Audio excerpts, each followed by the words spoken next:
but I didn't want to skip 2 weekends in a row. Last weekend I was at a funeral, which is why I couldn't stream last weekend. I did get a little bit of time to work on Kraken, the little town of Kraken, where the supercarrier, where clues about the supercarrier will be found.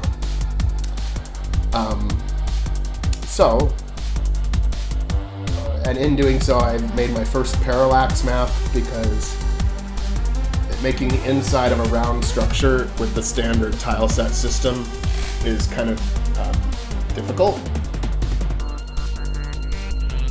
So we're probably going to be making all of the insides of these structures using parallax mapping, so I guess we'll get to see that. I've got the very beginnings of a room ready to go. We're going to try to get some story going today too, but I'm going to try to finish these rooms up. Also, since the last time I added purple palm trees to the maps.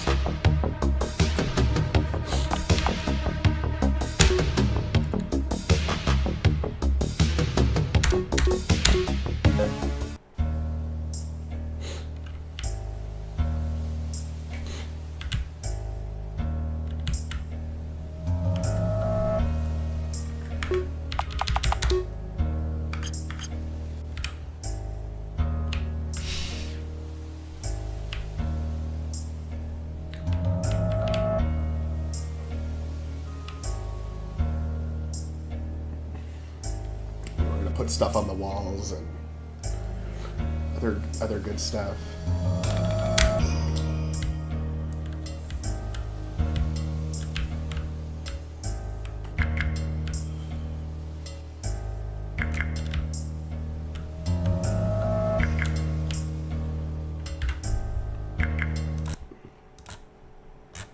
Let's see here. Take my bullets. Here's the track.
else, right? I'm gonna have to make another Android as well.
Why Photoshop lags. It's like if I leave it open and then like go to it the next day, it like is like super choppy and laggy, and I don't know why. And then you look at the resources and it's not using many resources. Just, I don't know, software sucks sometimes. Just be nice if it ran smoother.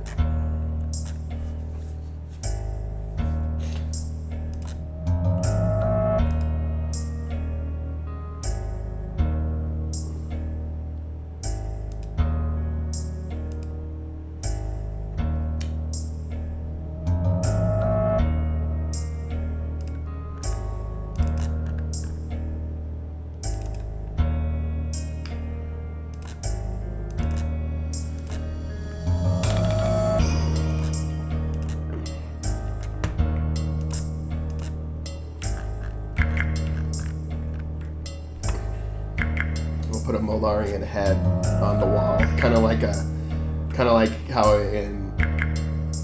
they put like a bull head on the wall, but a Molarian head.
It's acting like I'm holding down shift.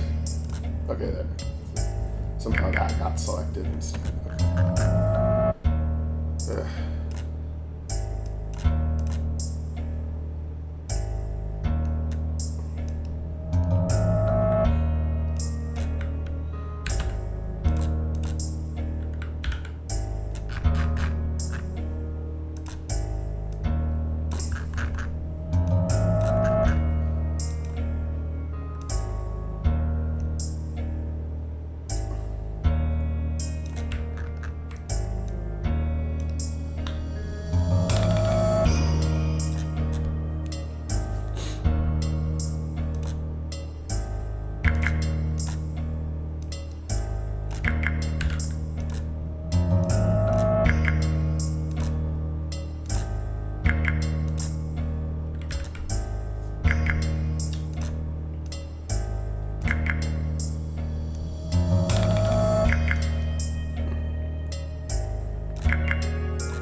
Hey, what's up, One Man Indie? Welcome to the stream. Our incredibly long devlogs. I don't think I've seen you in here before. I think I remember seeing you from D7's channel.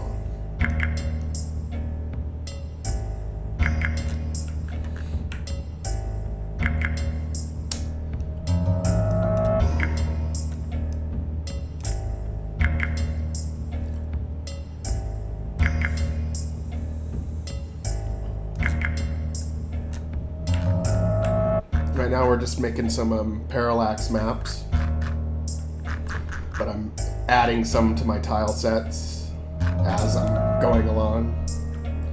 Let's see.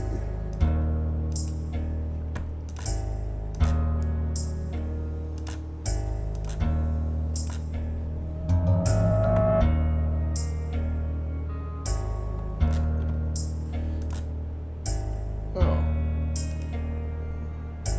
It's interesting. You should have been able to comment on Facebook. Well, YouTube is what I'm paying more attention to anyway as I do this. Facebook is kind of just an extra bonus, I guess.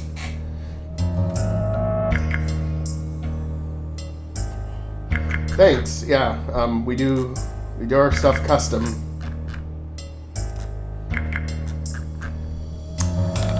And our tile sets are also free, so once we're done with these, anybody's free to use them in their game too. So our Psychronic.itch.io. We have our games, which are commercial projects, but we have our tile sets that are free to use. So, Interstellar Society tile set, is an example.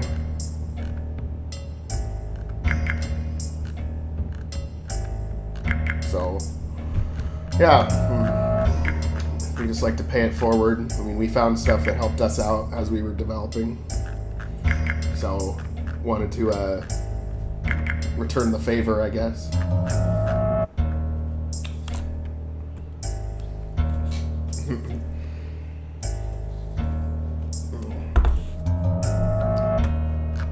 So this town is kind of like a relic, like mining town.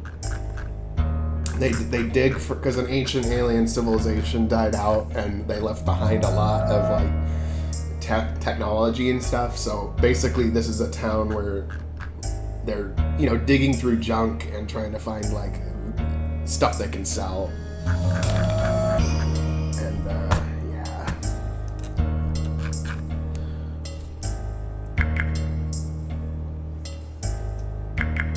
And then there's rumors of a super carrier, like an air, like a spacecraft carrier, and that's what you're looking for.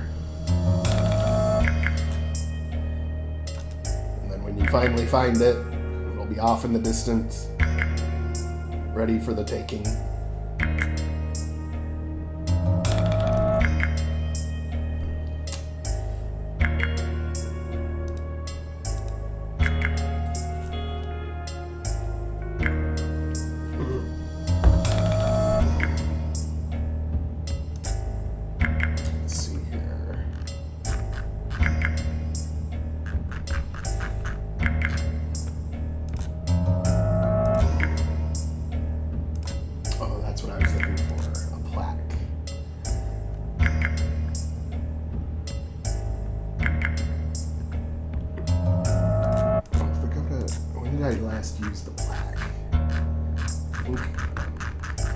Infernis Prime.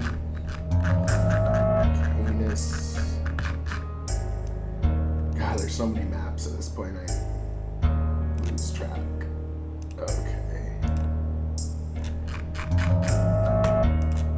Yeah, here we go. One of these. Plaque. Yellow.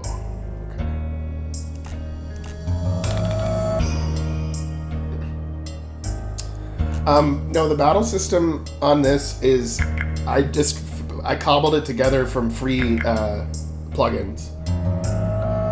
So but I did modify a plugin. Okay, so I can't make full plugins yet. Like my skill level isn't at that level, but I have an intermediate level of skill where I can, play around a little bit, edit, tape stuff together and whatever. So I used Victor's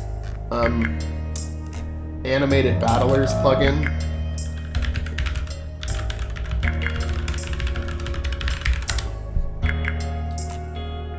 And along with Victor's battler graphics setup plugin.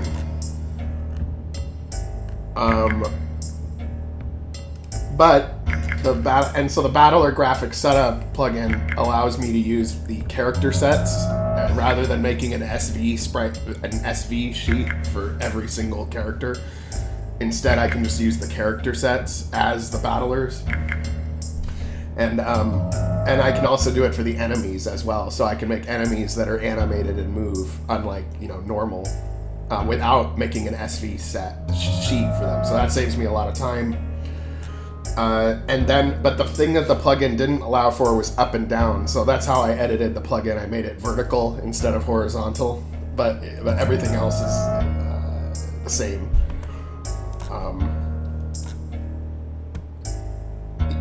Yeah, and then it's also made up of a bunch of other plugins too, like Mog Battle UI plugin. That's what I use to change the interface of the battle system to where it's like little boxes with each character standing above their box. I just figured that was the most logical way to do it.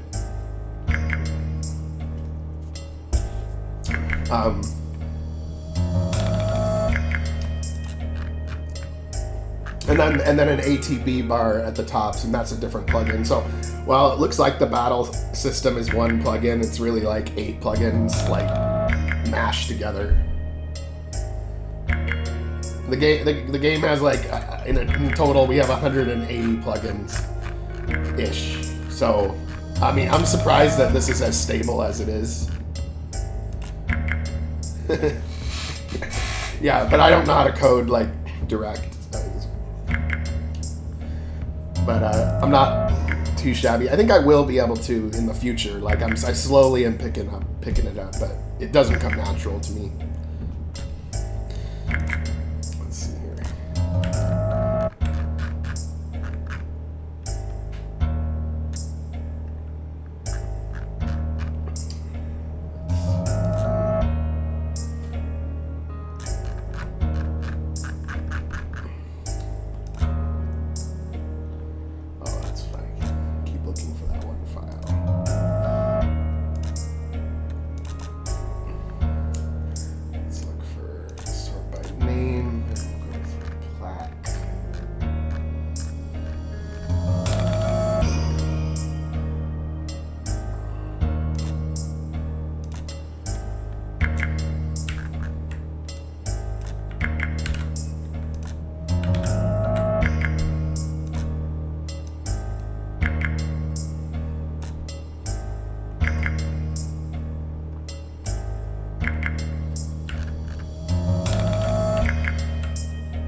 Drones going.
So right now what I'm doing is I'm experimenting with parallax mapping. This is the first time I've ever really done it.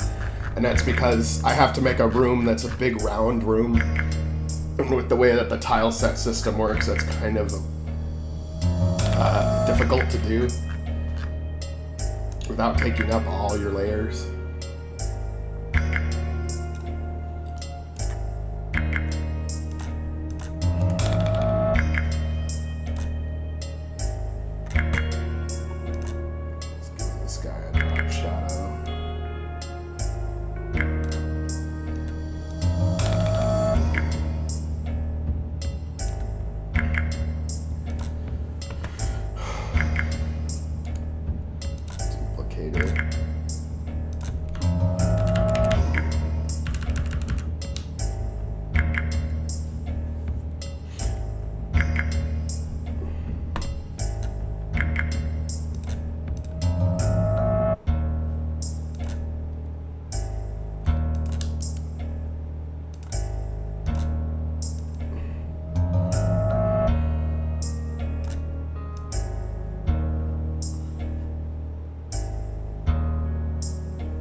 Save it as one big image file.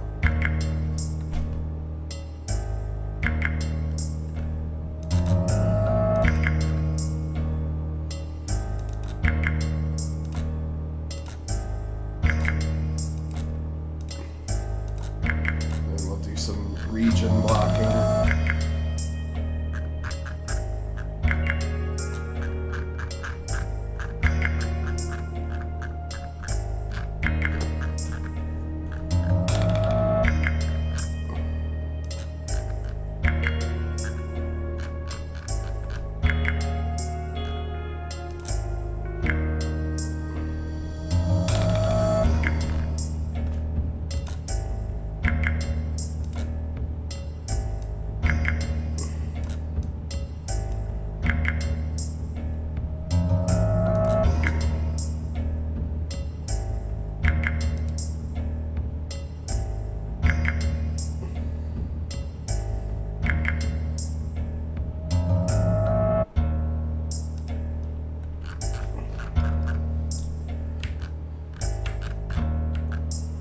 Something like in the center.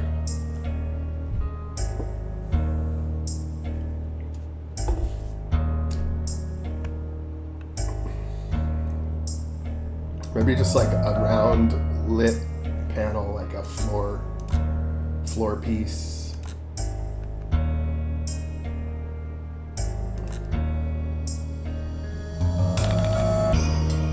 yeah, maybe something like this,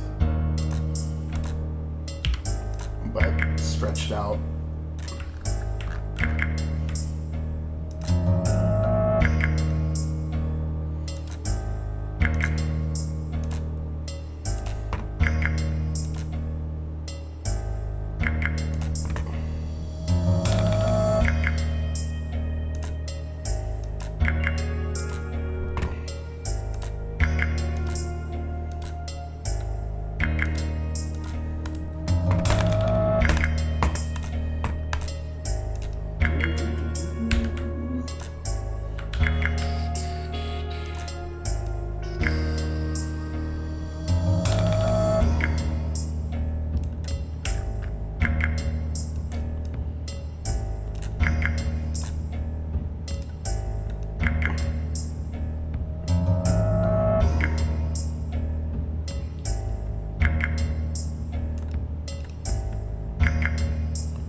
save it.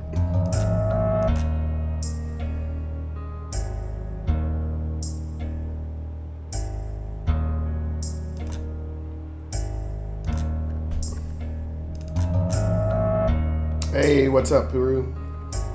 How you doing?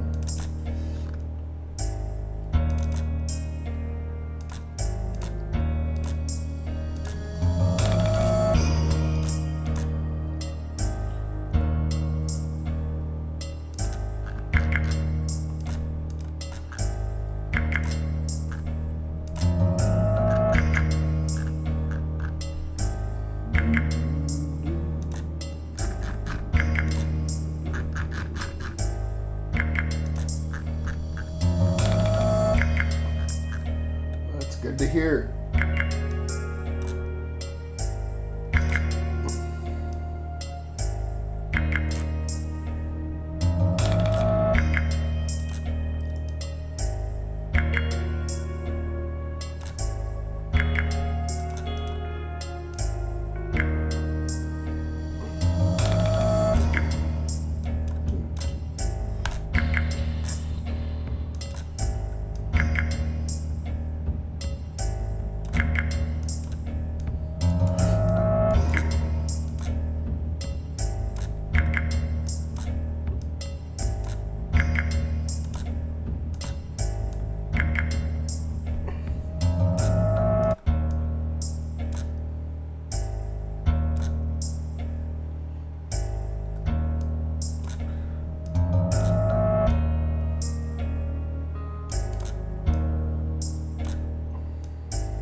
Hey, Jolt Eagle, what's up?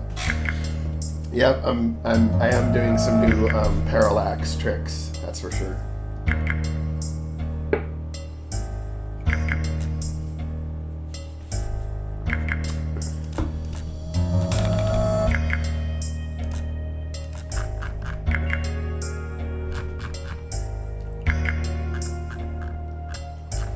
I'm thinking right here, I want some kind of like hologram of like products, like that are for sale, you know, because this is like a junk dealer guy, basically. And I have the Molarian head on the wall, like a bull head, because their bodies turn to stone when they die. So they make good souvenirs, basically.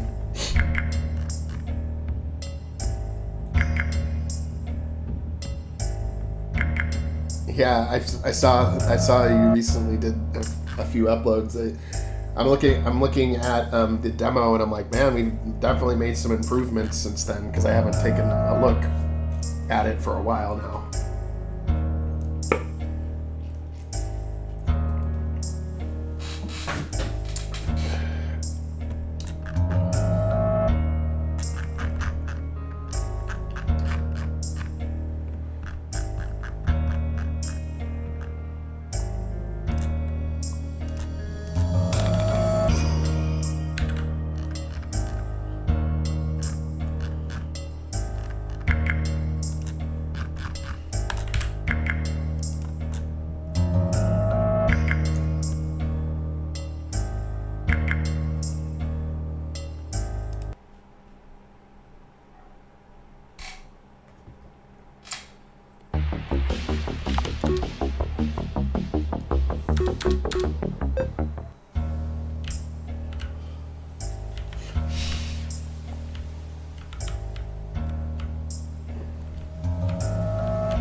But it's going to be pretty easy to make different rooms now with this parallax mapping technique.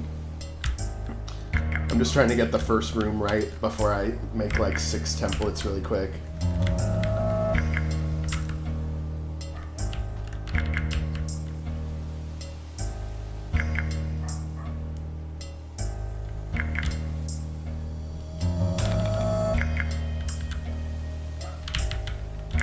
Uh-oh. Fix that.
There are some disadvantages to the parallax mapping though, but I'm having some fun experimenting with it. I can see it being good for certain maps. Not all maps, but some. Especially if I had to make like a really big and elaborate like room of some kind.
Okay, so, oh yeah, that happens to me too.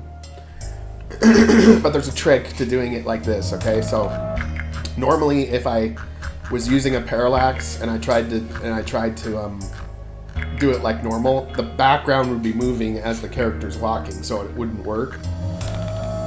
But if you put an exclamation mark at the beginning of the file name, just an exclamation mark, it'll actually bind the parallax to the map. So, so then you make your image a multiple of 48 pixels, because 48 pixels is one of those squares. And then you can tell exactly how many squares across by how many squares down it is based on the size of map you want to make. And, yeah, because if I try to do the same thing, like let's try to do the same thing with the same image, but I'll take the exclamation mark out. and you'll see it's gonna be funny. You'll see. And then we'll go ahead and change it to the other one.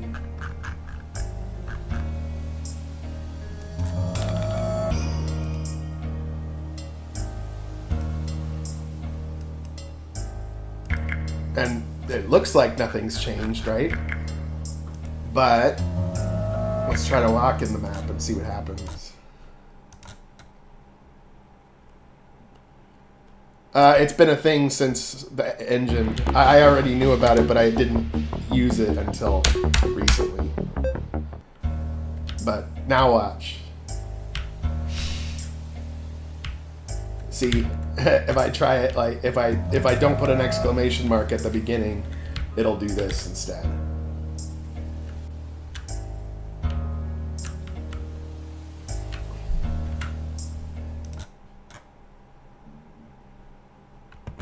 Oh, yeah, welcome back. I was just explaining what happens if you try to create a parallax map and you don't put an exclamation mark at the beginning of the image name.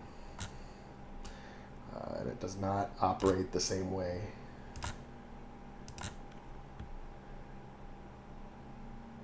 I don't know about I don't think the $sign is needed. Just the exclamation mark for parallax maps anyway.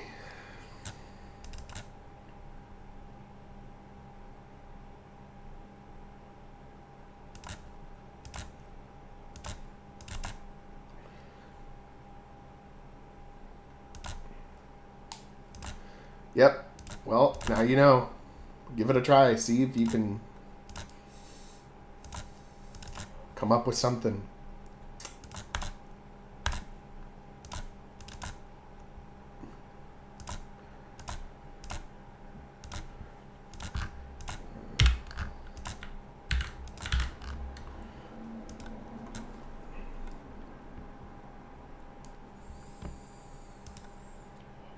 But when I make the file with an exclamation mark at the beginning, it operates as it should.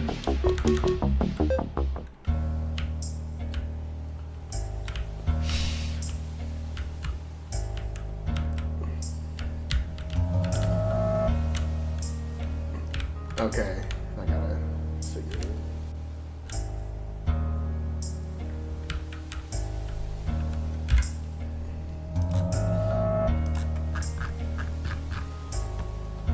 Yeah, no $.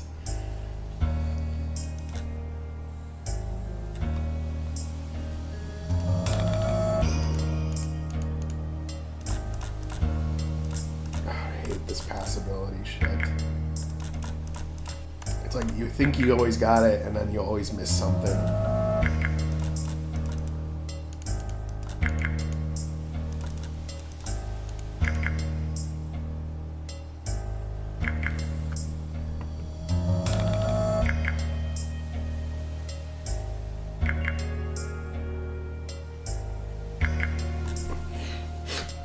Trying to update DLC for your game. What is the error that you get? Like, what does it say when you try?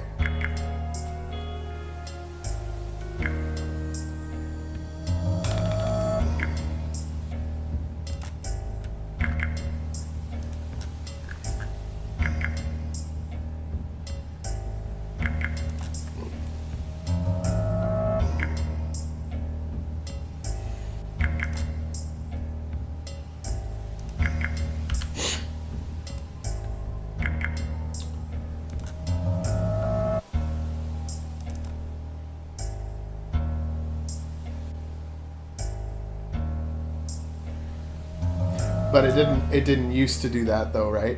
It used to work. I know sometimes I've had troubles, and then when I try again later it works. But I don't know how long you've been trying.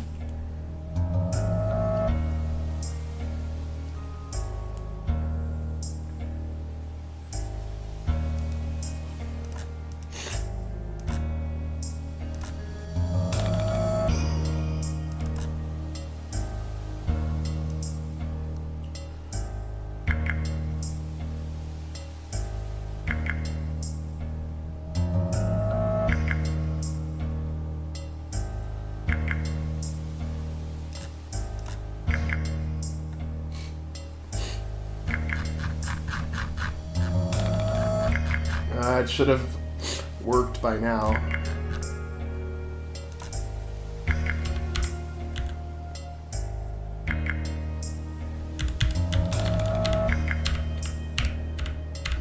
Do you upload with Steam command, or do you upload with a zip file? Because if it's under 2 gigabytes, they let you do it as a zip file rather than using Steam command.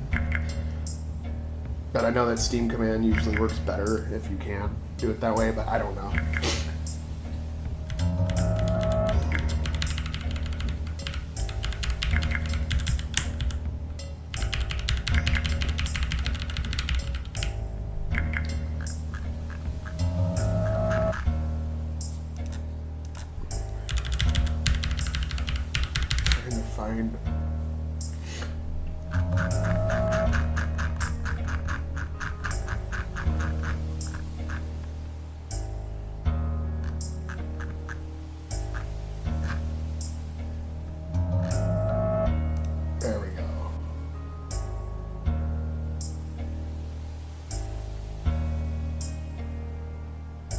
Yeah, if you go to Planet Jinn, it will end there because I haven't finished that side quest yet.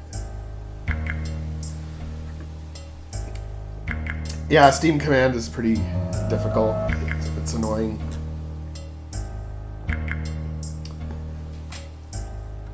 Now I do know what you upload. They give you like an option for the zip. Like they give you an option like standard or there's like 3 options, and I don't know, maybe play with those too. I remember it being weird.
Well, it's that Steam has been out for a very long time.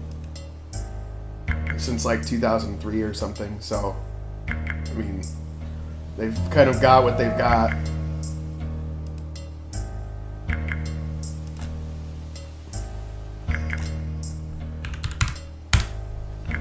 Steam is older, I guess, but they didn't even, and Steam didn't even let in the beginning, they didn't let regular indie developers just upload their own games like they do now. I'm really glad they made that change. Because up until that point, it always seemed like you had to be like a big game company to like get your shit out there and all. It's easy for me now, but at first, yeah, it was a pain. It took me like 2 weeks to figure it out when I first did it.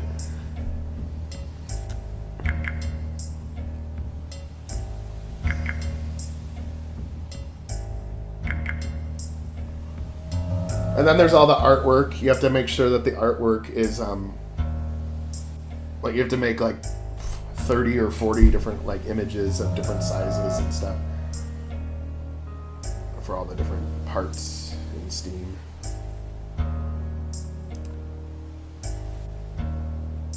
Okay, I'm gonna see if this looks good or not.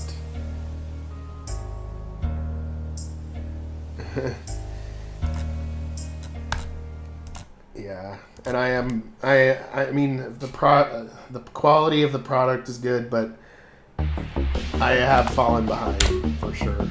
I'm trying to get Rebellion done. I honestly thought it would get done faster, but...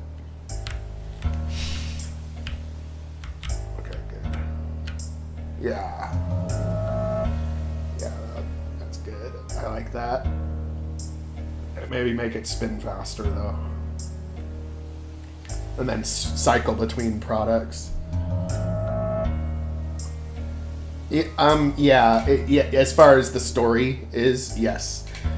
But after that, we go to phase 2, which is all gameplay stuff and NPCs and little details and stuff like that. And that shouldn't take nearly as long. Coming up with the story is the longest part, or the hardest part for me, as far as like getting it done in a timely manner. Because you gotta make sure the story isn't boring, that it makes sense, that it's, you know, important in some way.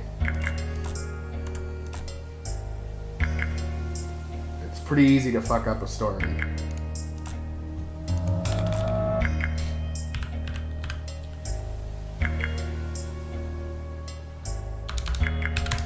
And then mapping too can take a while if I'm not motivated to make a map. Like making all the rooms in a building, like, you know, that kind of thing. Oh yeah, I definitely think they are compatible.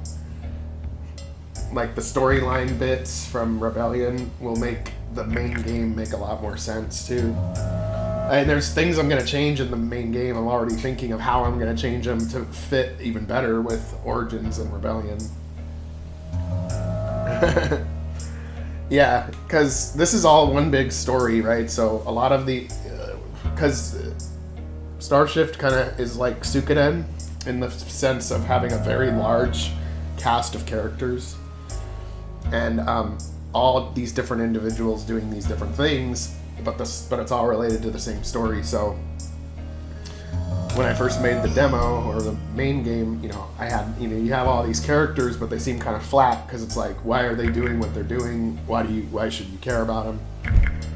So these episodes kind of provide a way for us to do double development at once, and it will enrich the main story as well.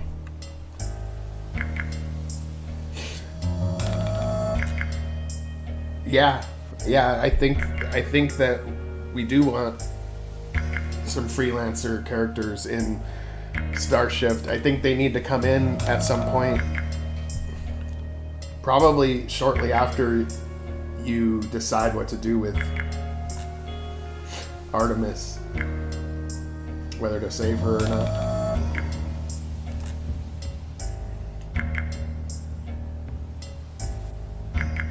Or shortly after Admiral Murphy detects a temporal shift. Something, and then Captain Murphy in that room where he's trying to get the TSU. I'm thinking he needs to be in the same room as Everson and Archer, like in that battle. Or it doesn't have to be a battle, you can actually let them take it. But yeah.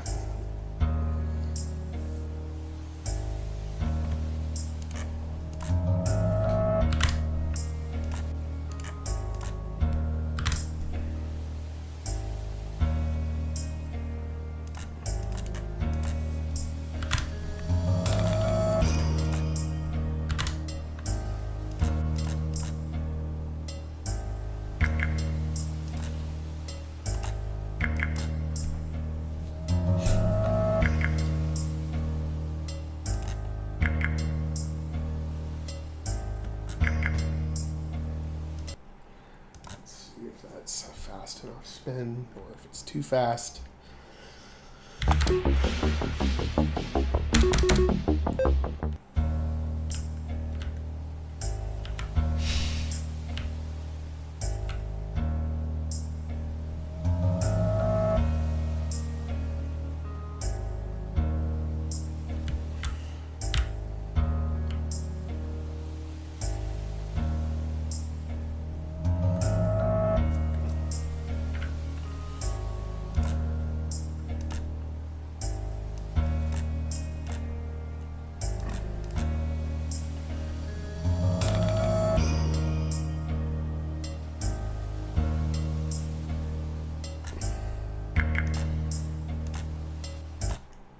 God, it's like I'm on the edge of my seat whenever I save my Git project file, because it will sometimes just crash and then corrupt it.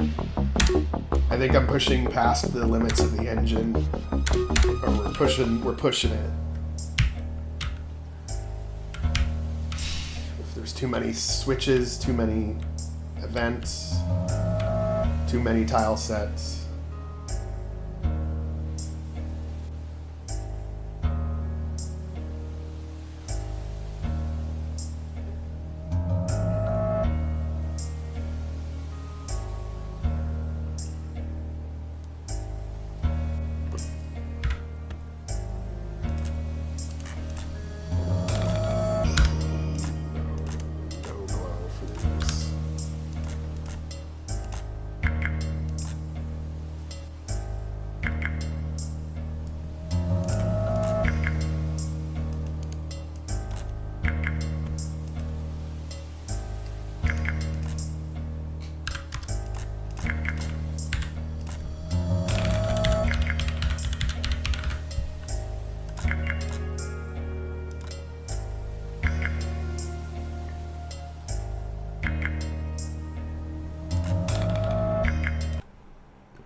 Do.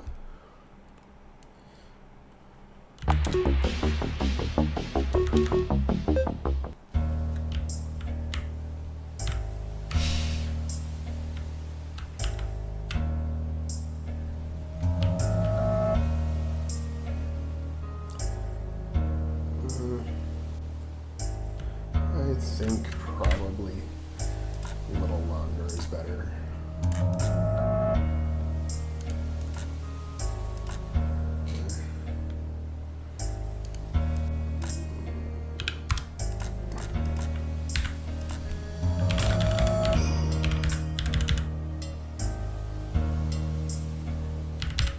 Yeah, it's because I copied and pasted the door. That's what I do, because I don't remember off the top of my head the animation for the door event, so it's just easier for me to copy, paste, modify.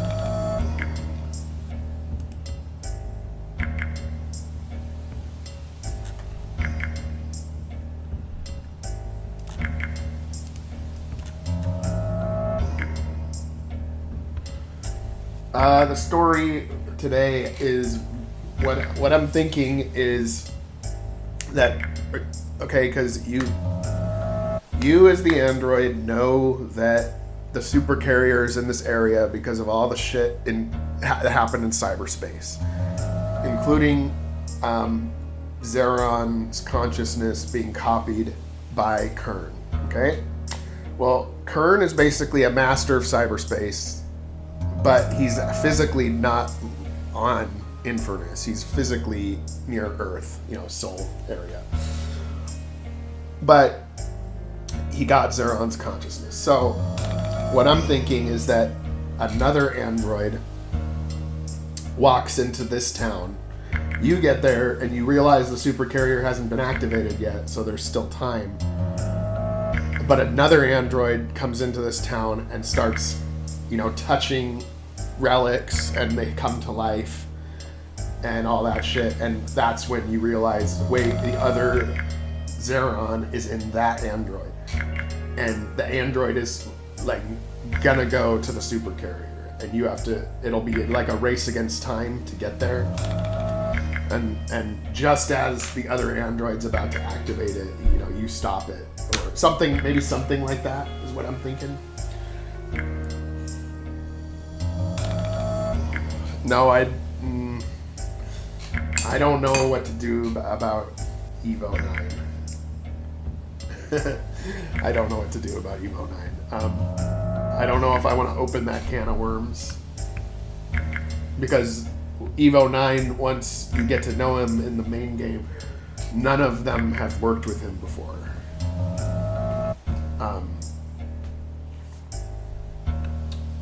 So he can't be known about and then unknown about.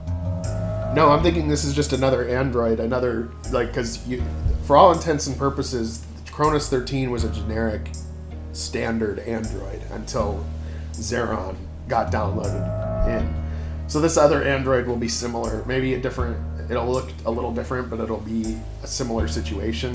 And there's like maybe some kind of like special forces team that's with the android, like escorting it to its destination. Yeah, Cronus 14.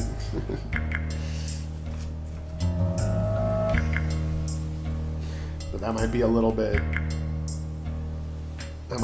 bit too similar. Maybe we could go with like yeah, I already used T-17 for the for the robot. So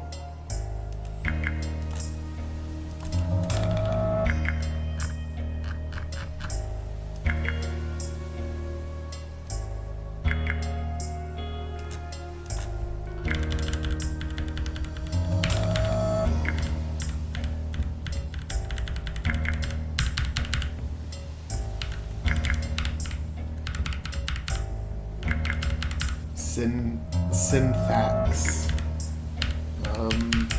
The axe is kind of weird on that one.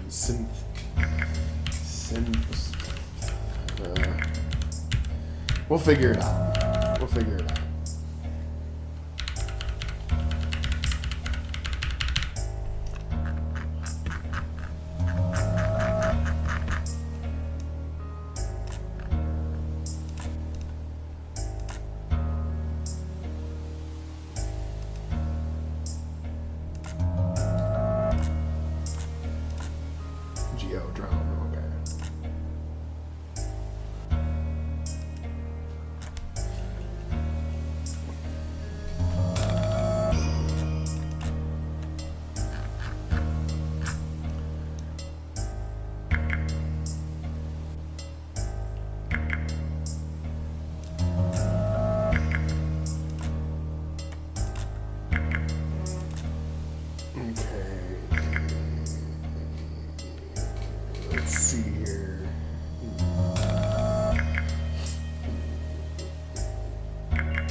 Yeah, yep. Okay, good. I'm glad that's what it was, because I encountered the same thing before, and that's what it ended up being. I don't get it, though. I don't get what it means either way.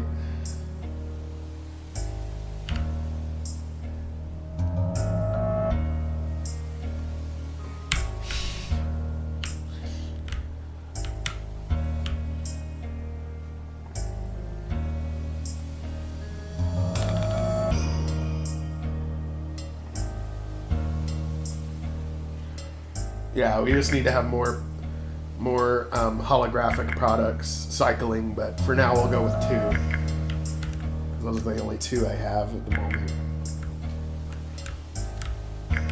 Oh, hey, independent art. Good to see ya. Welcome. I'm just messing with some parallax mapping. This is my first parallax map. It's just the beginning, though. Now that I know how to make them.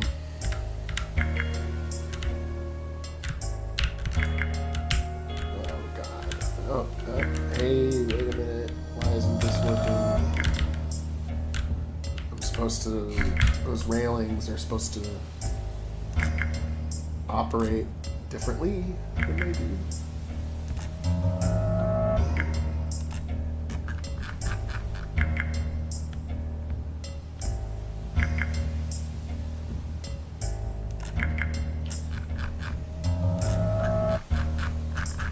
Yeah, what's up, one man indie? How you doing? Okay. So what I don't understand though is why I'm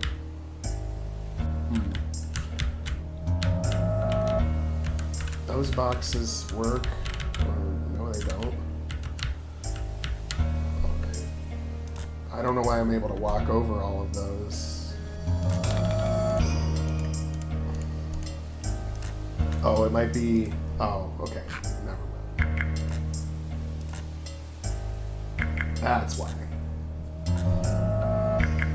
So using an entirely different tile set.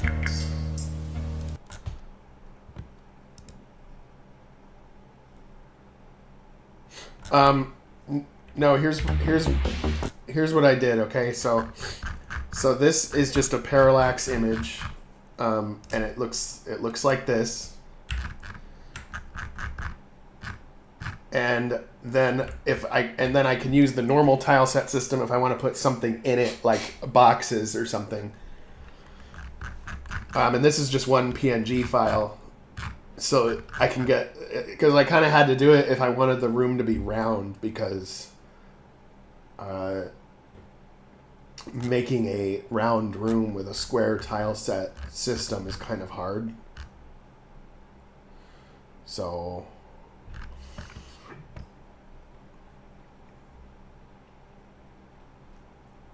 and then I use character sets as well, yeah, for some big objects. But you gotta have the image name be an exclamation mark at the beginning in parallax mapping for it to actually work properly. Otherwise, it'll try to be like that scrolling type of horizon effect that you get when you normally use parallaxes. So, if I turn the parallax part off, like what does the map look like without parallax? It just looks like this.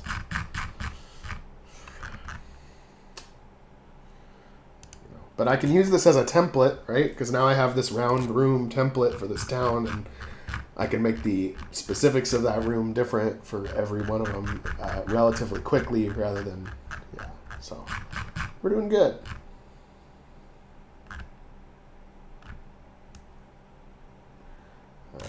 Kraken inside.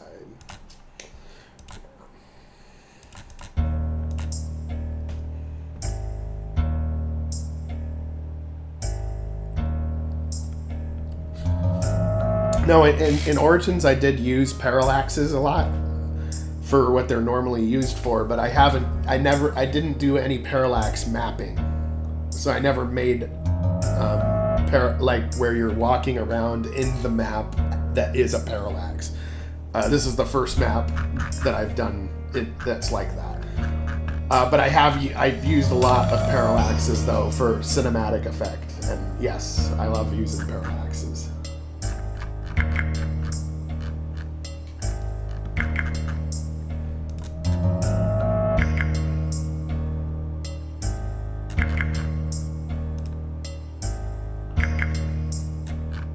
And this isn't a parallax map. This is just a normal type style of mapping with using the standard tile set.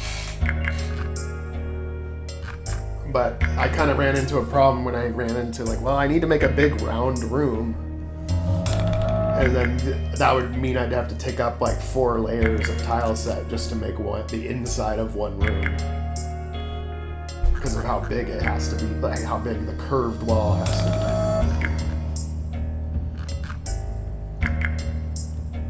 But I can do a lot more with this. Later, I'm going to make some pretty elaborate parallax maps as a result. The good thing about it, too, is I can put more stuff in it that would normally not fit in a tile set layer. Like if you wanted to have 100 paintings on the wall or something.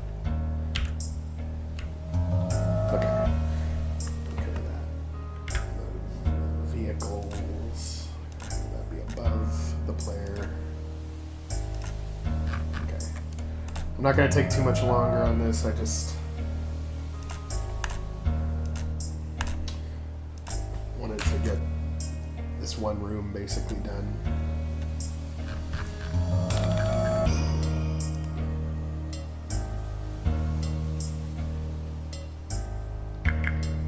Yeah, oh, I remember that game, Slime Kingdom. I saw D7 play it. Where you're the slime. What's it like? What's it like to go through their life?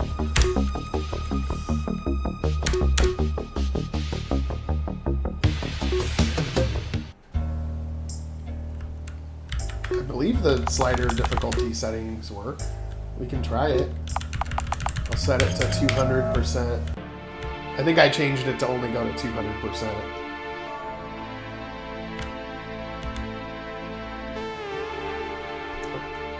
But let's see if these trucks are tougher than before.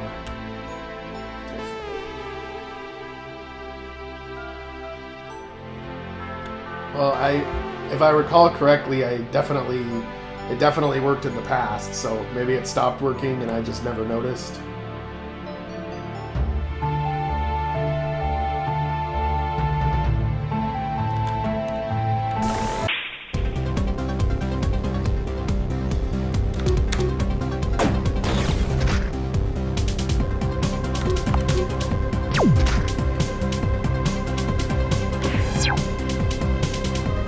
It seems about the same, I guess. So I guess it's not working. I could have sworn it worked in the past.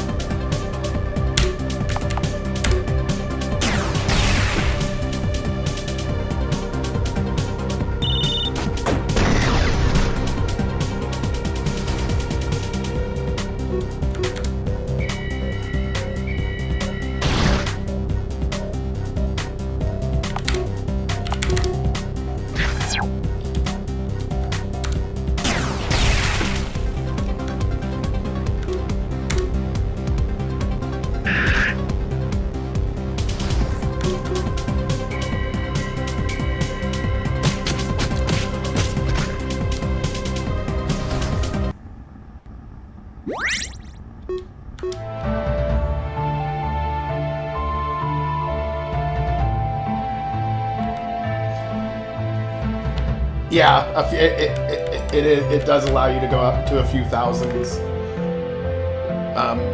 with passive skill buffs, because there's no levels, right? So there might be a skill like Second Skin that gives you more HP, and there's going to be more skills in the skill tree, but just roughly that's kind of how it works.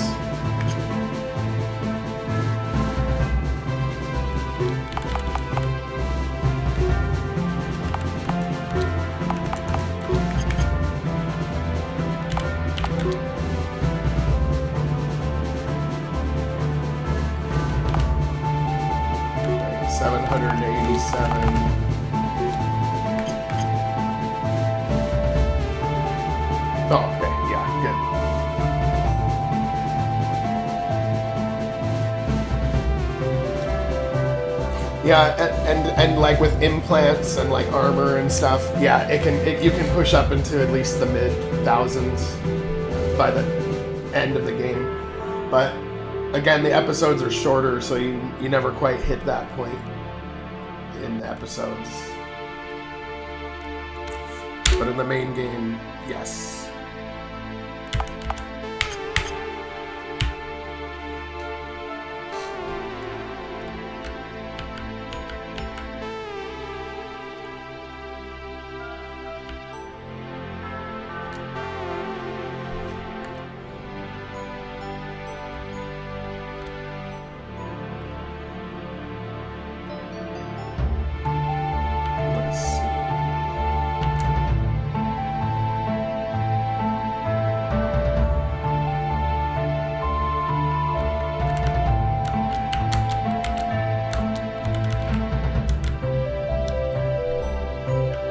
But yeah, Origins is an episode, Rebellion is an episode, and Freelancers is an episode. But Starship Legacy is the main game. the capstone. You know, so you can basically play them in any order, but the main game, Legacy, would be the one you'd want to play last out of all of them, no matter what order you play the episodes in.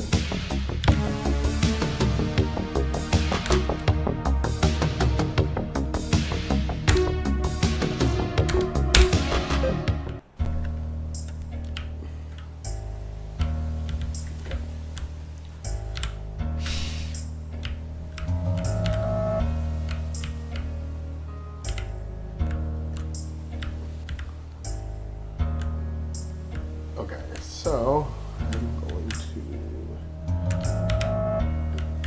going to make a few more rooms.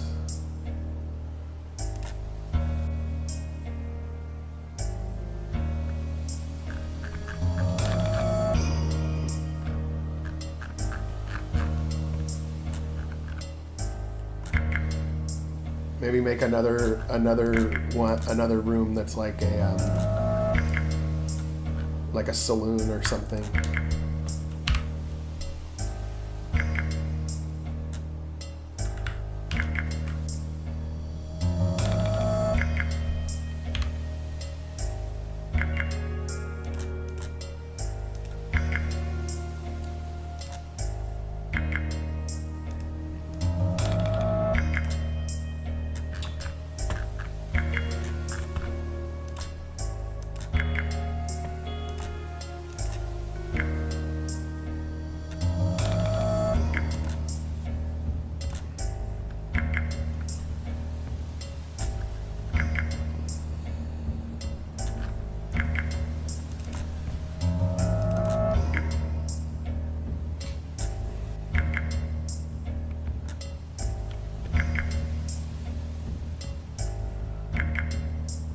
Yeah, I'm definitely gonna have to play around with the skill tree a little bit, but there's a bug in the skill tree that the newer version of the skill tree, which lets this tree get instantly updated when I want to edit the config file, it crashes my game no matter what. But the older version of the plugin works fine, but it requires me to literally start the game over again to add, if I want to add a new skill to the skill tree. So I kind of do that all at once, usually when I'm messing with the skill tree.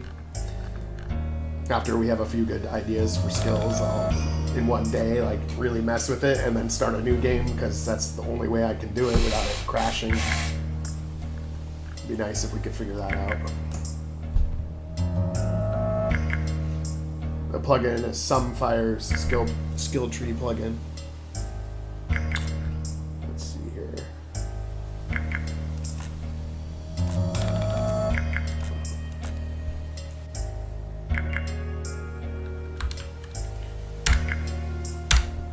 And we'll just have, a very blank version of it. And then we'll make a couple rooms.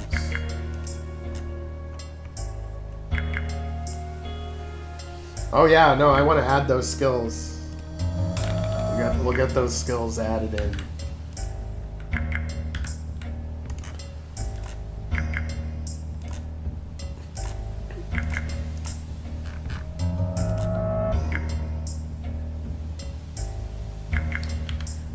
Yep, take your time. We'll figure it out.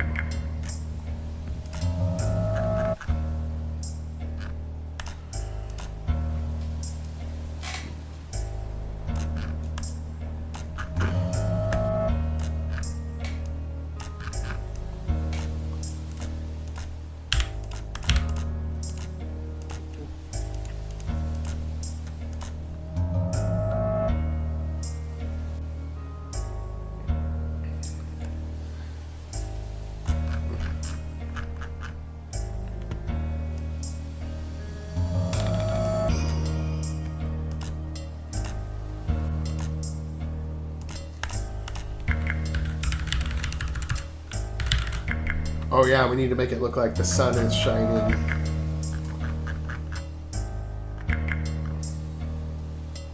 Inside. Okay, so one side.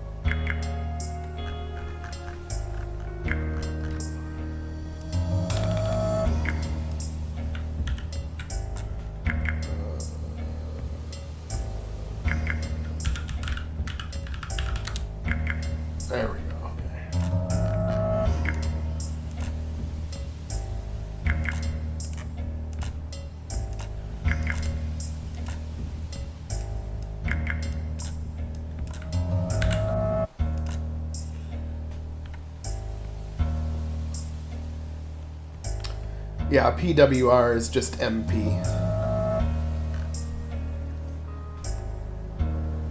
And charge is TP. Yeah. I just called it something different.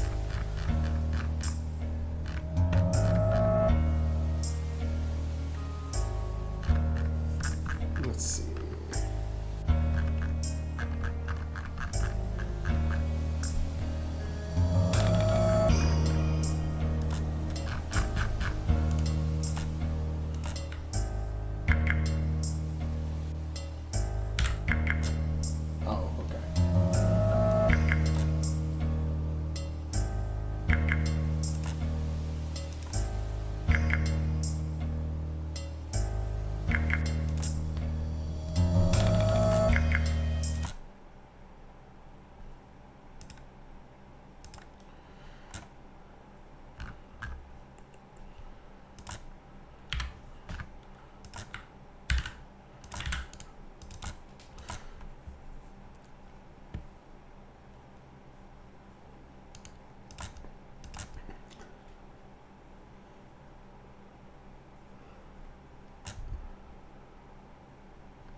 Let's see if it looks like the sun is shining in the room.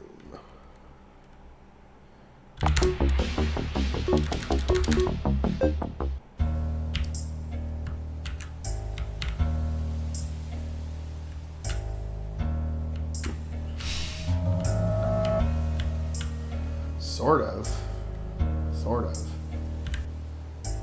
But I don't know why it's... Oh, I know why. Because it's facing down. It needs to be facing up.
There we go.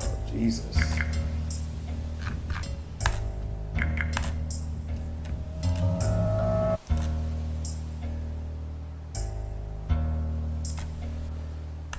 Having so many file names at this point is becoming quite cumbersome. I have to figure that out.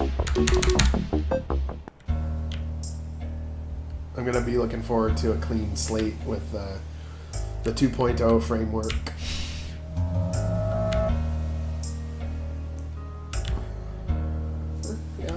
That kind of works.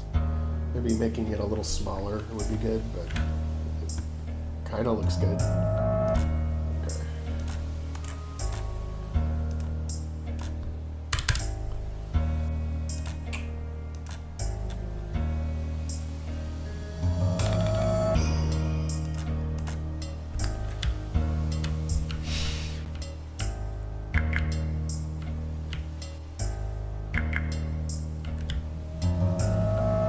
Nope. It is not. I'm just gonna make I don't think I'm literally gonna make all the details of the inside of this today, but I am getting a couple rooms ready for like I'll have one room be like a saloon or a bar or something, and then another room be something else. do get... this method, though, does allow me to construct rooms pretty quickly.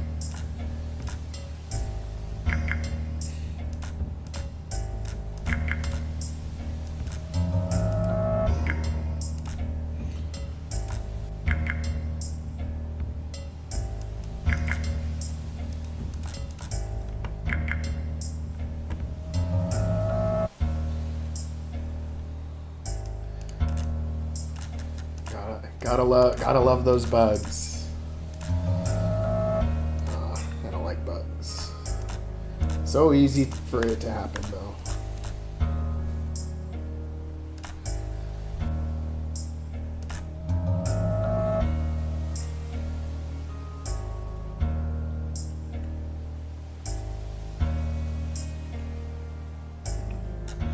Well, yeah. Well, the thing is that using plugins a lot of times saves a lot of time, and you can come up with features that are just built in, aren't just in the engine itself already, to make it like more unique or whatever.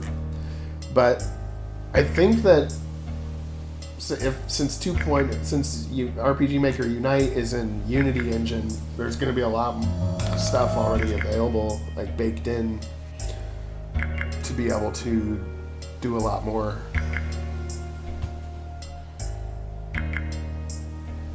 There's a lot of plugins that are in there that we aren't actually using. It's just been convenient to leave them in the folder in case I need them later, but it is kind of messy.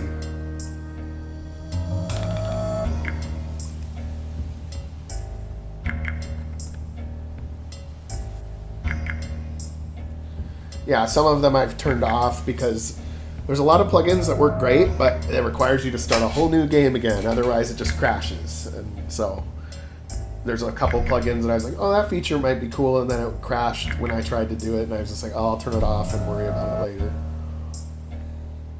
It is kind of spaghetti code a little bit, for sure.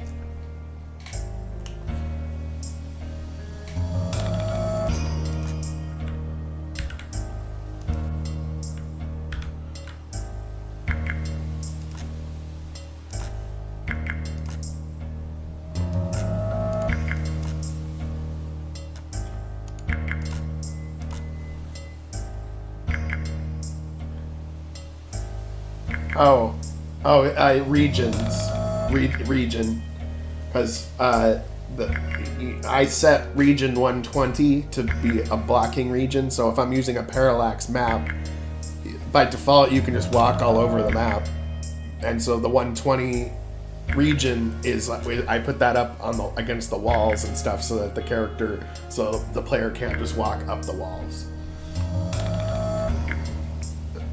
And also avoiding having to set up, like 100 invisible events to block a character or to block a player.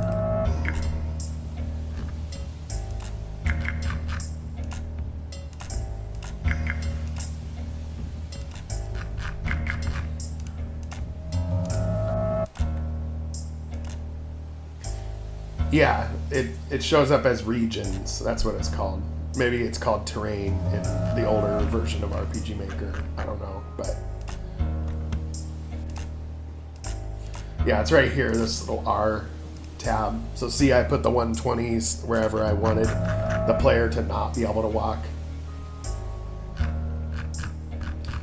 But it doesn't work for, like, if you want something to pass above the character.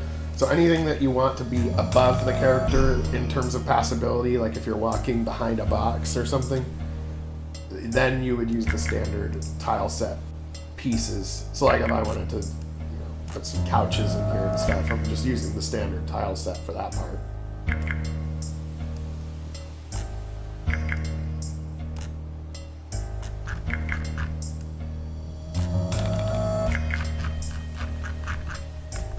But I see some uses to this. Could be good.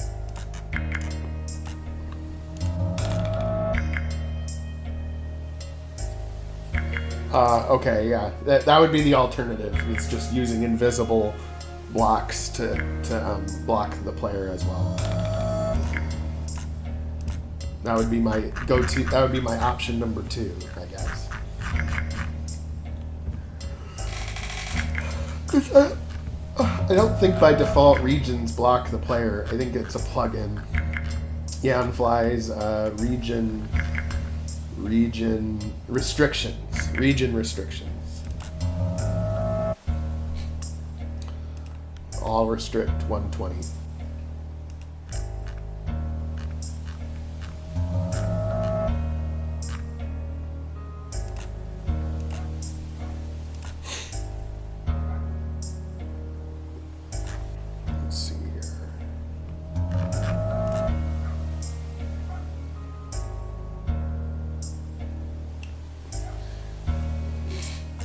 We got quite the team on here today. We got, yeah, good to see you all. Okay, let's see here. We got these buildings set up. This one's gonna be a square building. I'll do that later. Do that one later. Oh, I already did that one.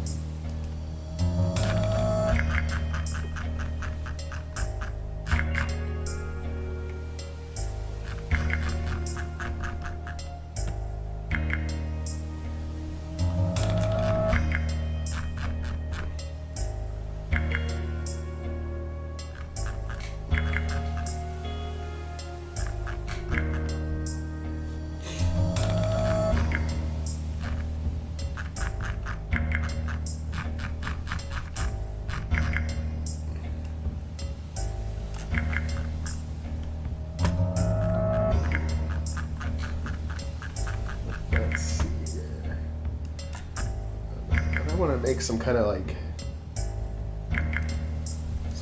beach.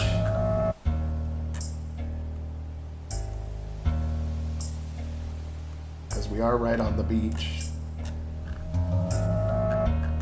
as far as the world map shows.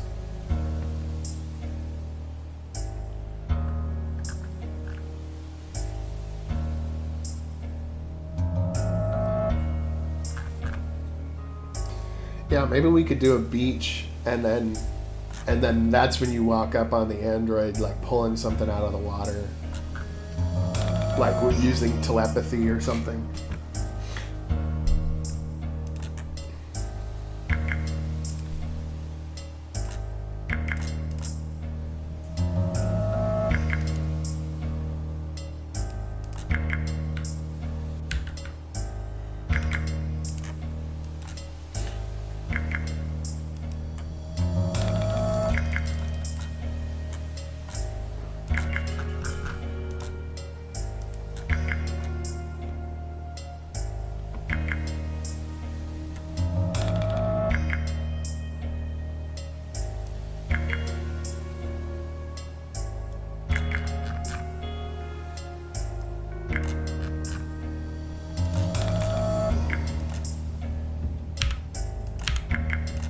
Is it kinetic?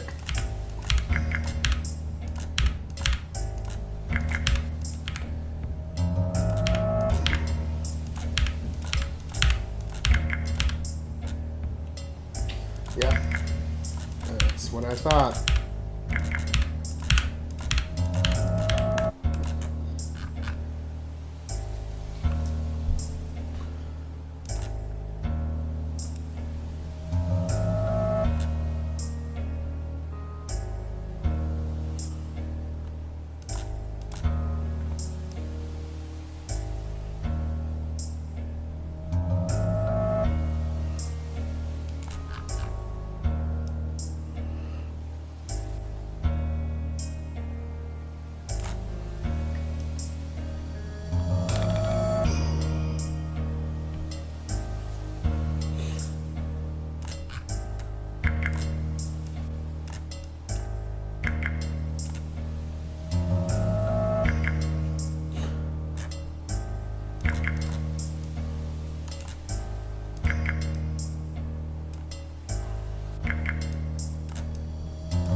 False.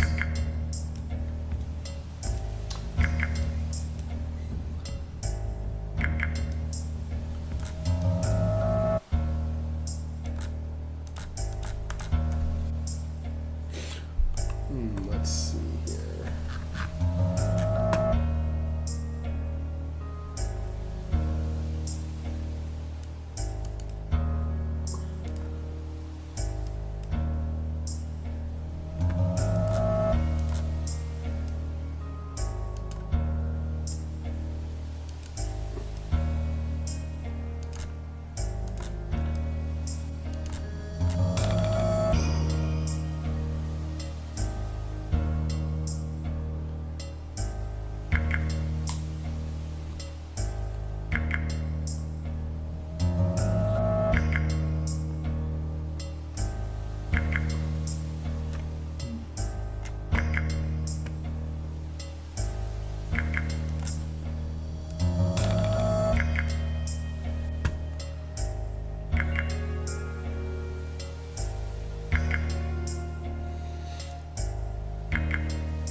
He does.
The krill.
It's true, but eventually you will be able to use the Raven.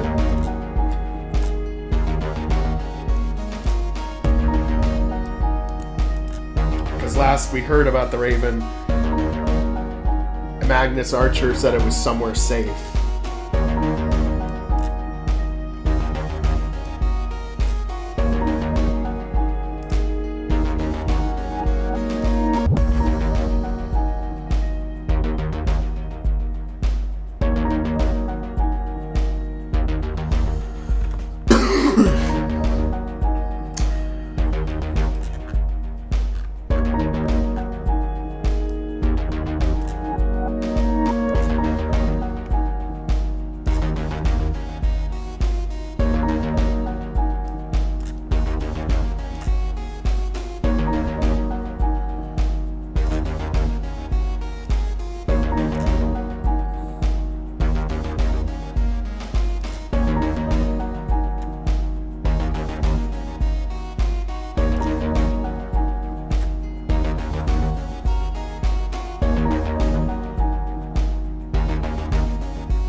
True.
This song title is called Seven Sisters M45 by Vitalezzz.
lot of them out there. I don't even know all the ones out there.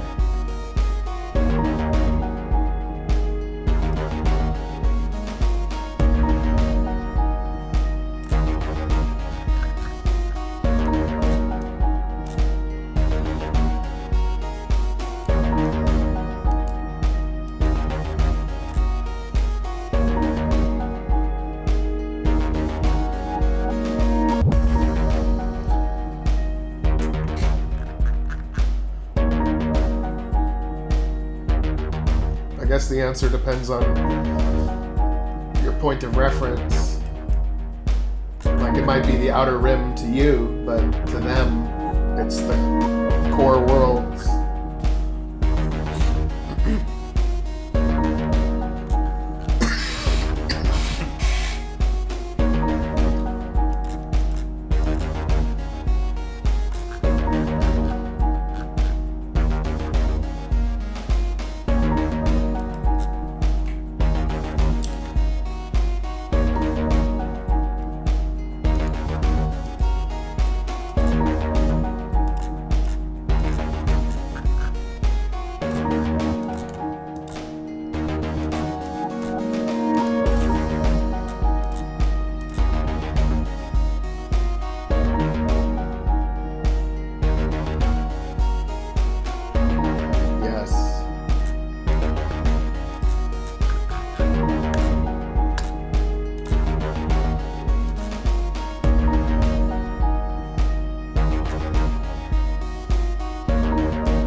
Operation Galactic Storm.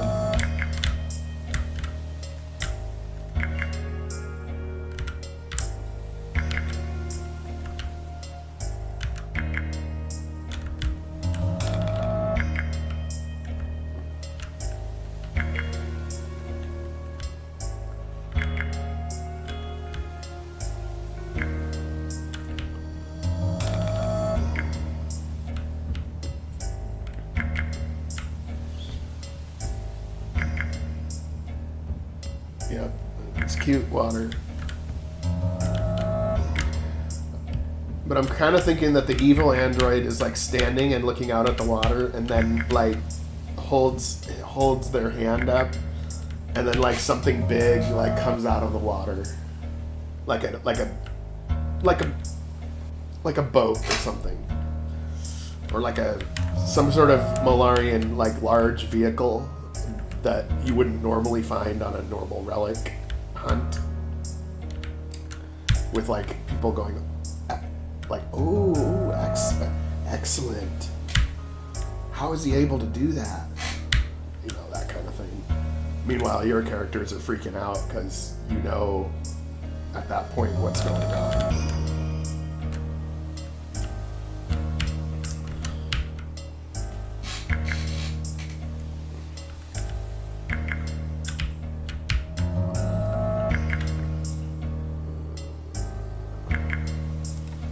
Now we gotta make an evil android.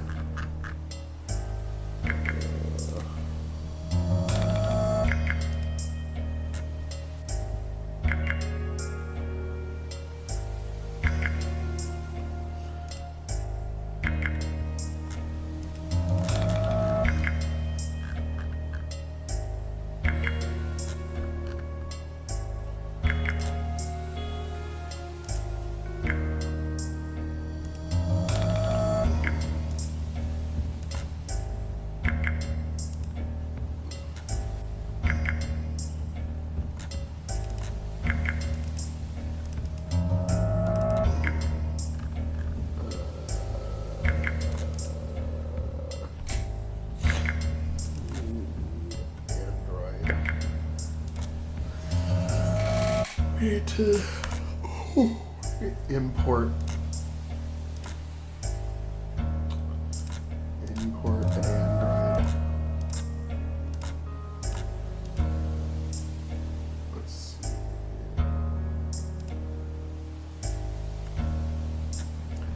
Yeah.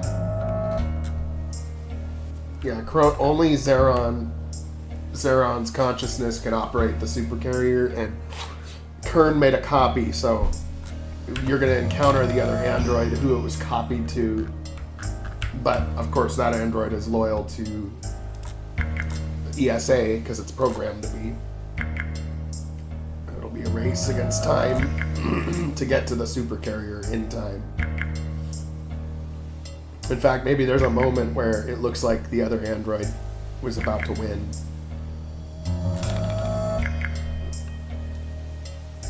We'll figure it out.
Yeah, the Kern copy.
more of a military look.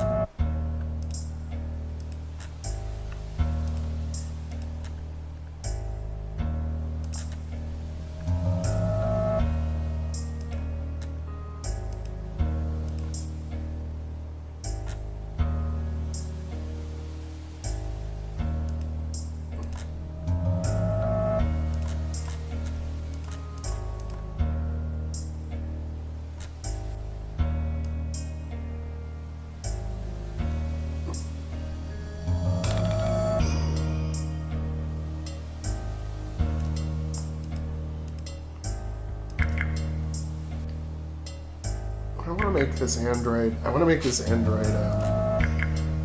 Like it's gotta look a little bit different. Can't look exactly like the main character.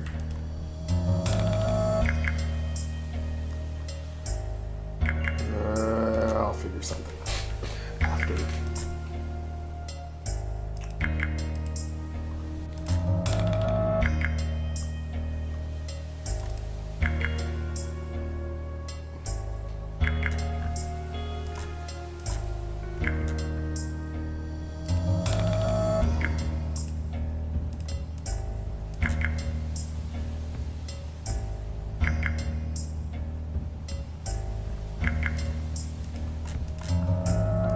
Yeah, you can see in the common events there. You can see how that armor equip system works for Mari, since she's the only character that I have that turned on at this time.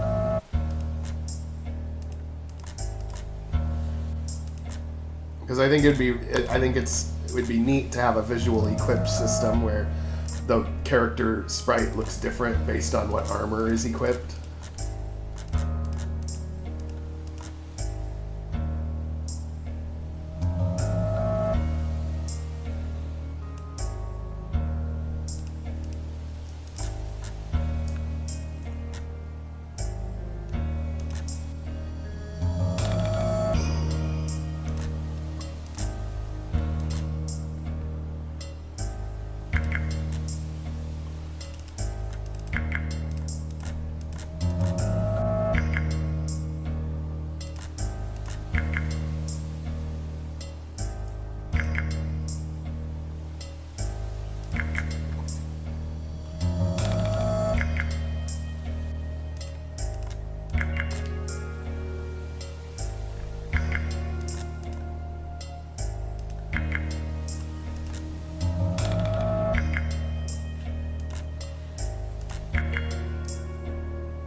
Yeah, you don't want to wipe his memory.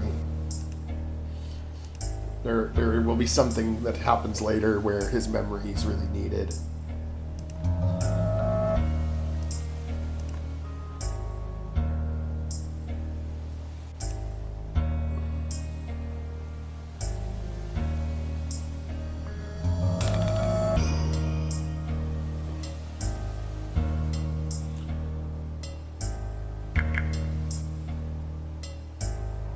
I'm gonna try. I mean, we gotta make as many of them as we can. It's just how long is it gonna take? That's the only problem.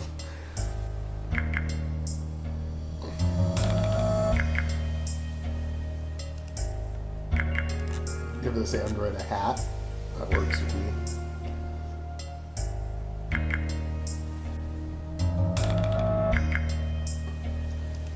Yeah, it is. Because it's gonna be that there was 2 copies made of Kern. All right, one. You know how there's 2 crystals or 2 artifacts that are like in balance or whatever. So Evo 9's the other one. So if you wipe his memory, you actually prevent Kern's memories from being useful to you later. Which is needed at a crucial point, kind of near the climax of the story.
Yeah, it kind of is.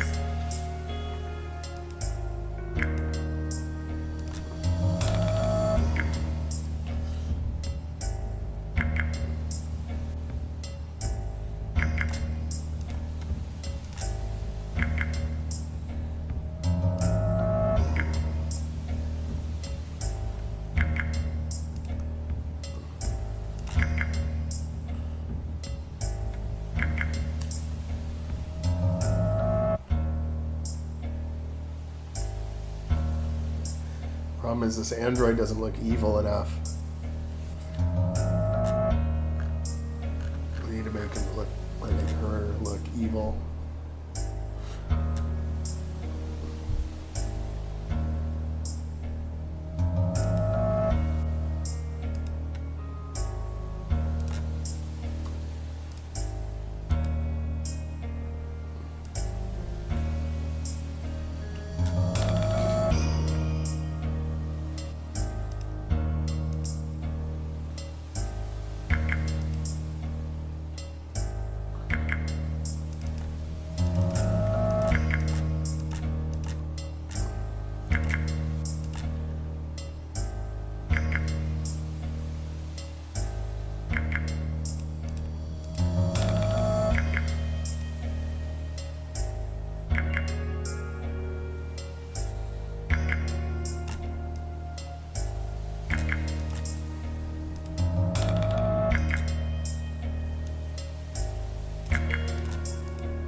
That face is too chipper.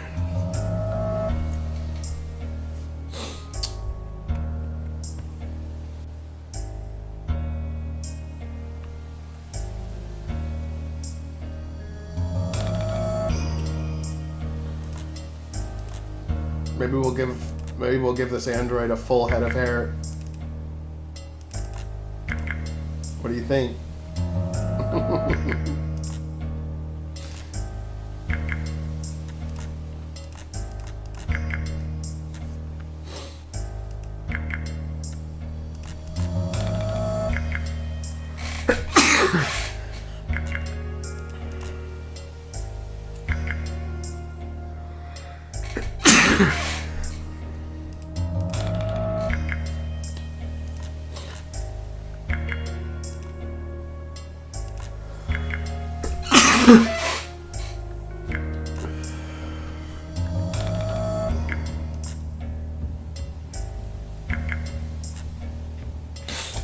Yeah, I'll do it. I'll be able to do that.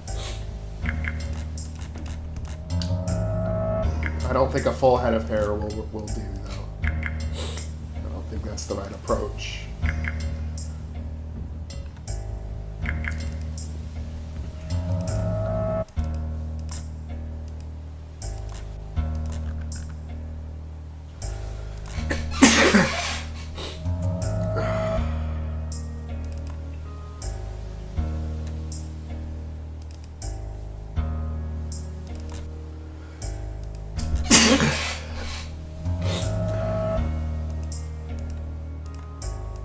Yeah, I'm definitely going to edit the head when I'm done with this part. No capes. Capes not needed.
I'm gonna make a wild guess and say it's Jack.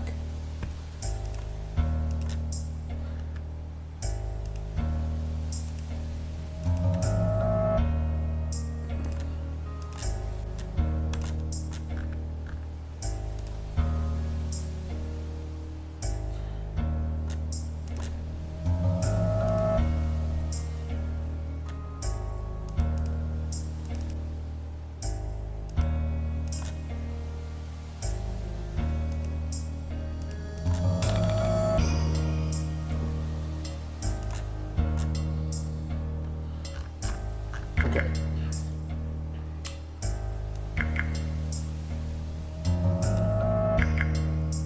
Alright, I think this is okay. And then we gotta change the head.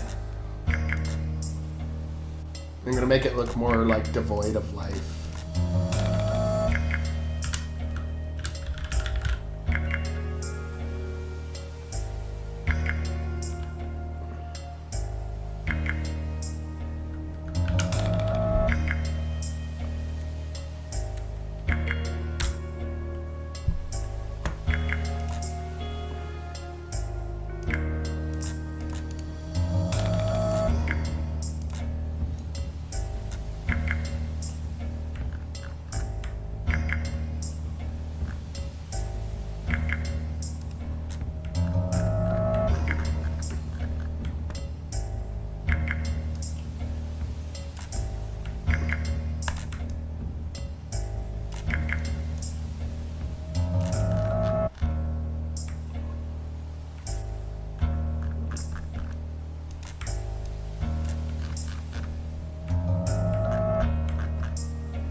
Yeah, it is.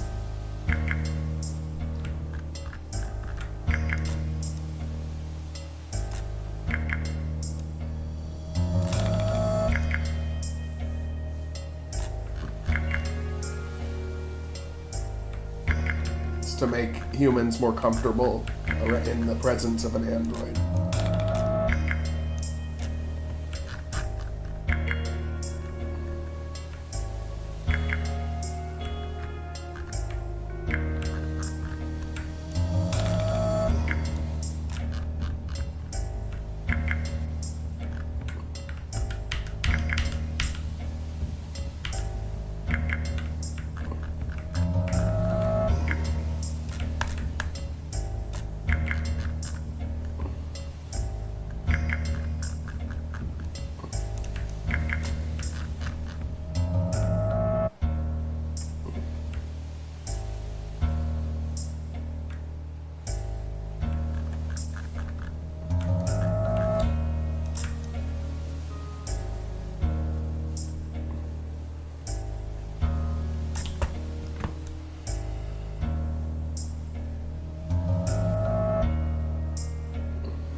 looks like shit. Okay, so let me go to the other Androids I have and let's see what I did wrong.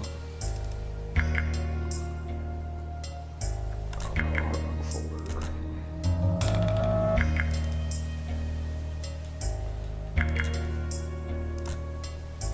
I'm like losing track of all the folders.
Maybe some kind of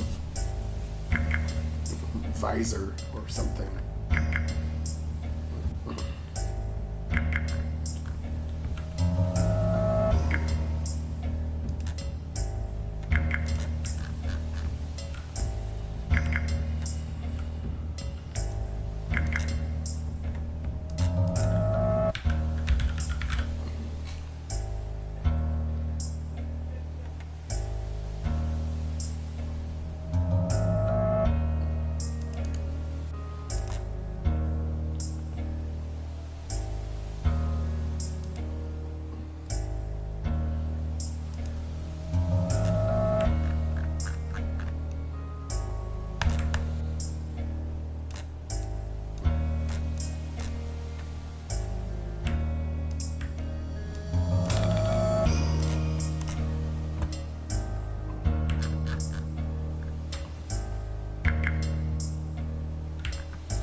Yeah, lots of side quests needed. Smaller in scope, stories that are smaller in scope than the episodes, in which you could get it done in a reasonable amount of time. But basically like a side story.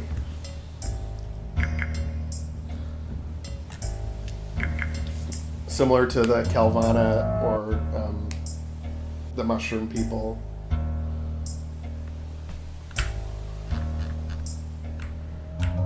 Or even like the Zelkin. Those are all like little examples.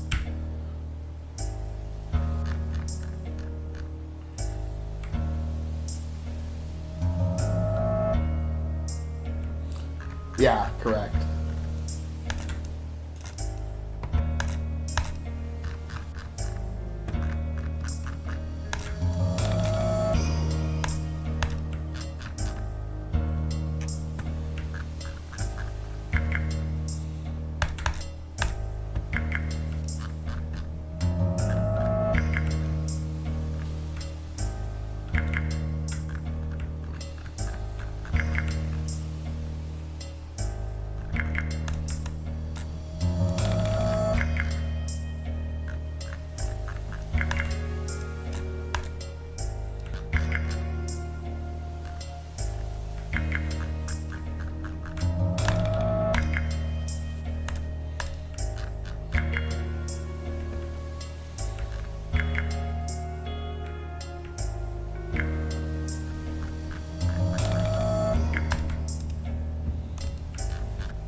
This Android looks ridiculous. I can't believe this is taking this long. What am I? It's like no matter what I do, it doesn't look quite right.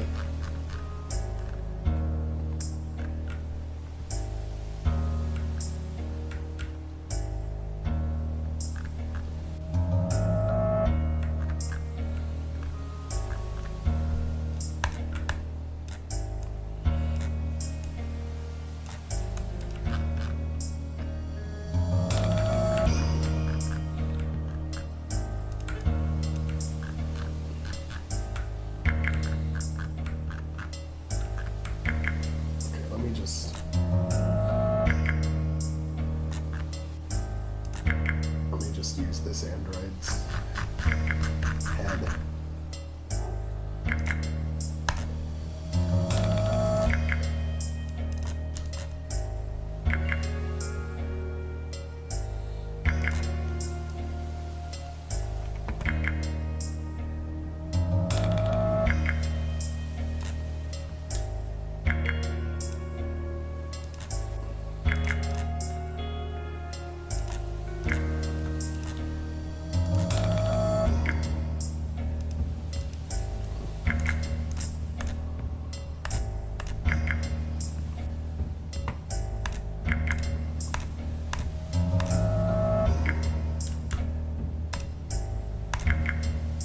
Yep, he did.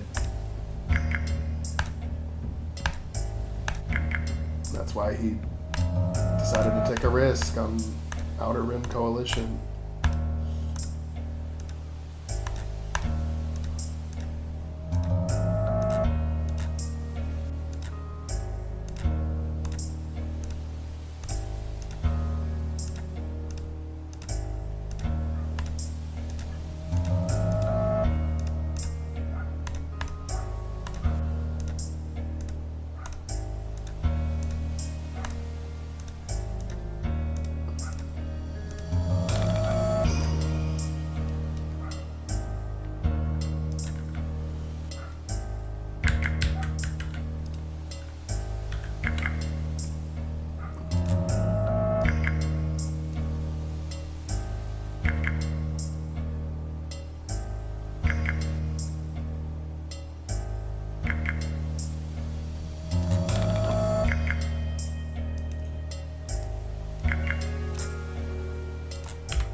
That's why the ESA has a big edge there. They can get around the time lag.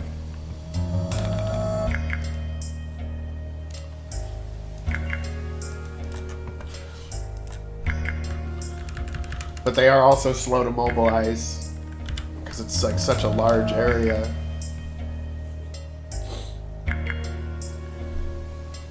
That's why sometimes they come across as being a little bit cumbersome and inefficient.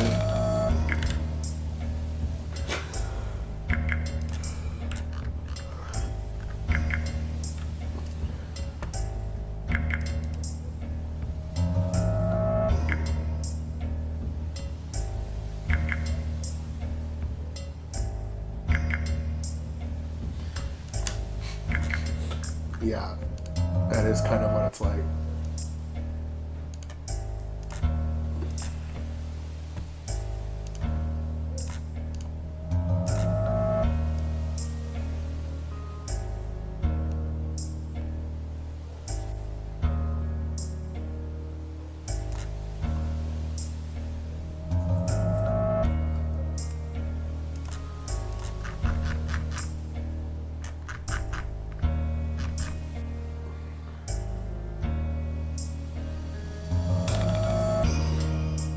I think it depends on how far away Mars is from the Earth. Whether it's on the other side of the solar system or whether it's near our orbit. But yeah, there's a significant delay like that. Let's see. Time delay between Earth and Mars.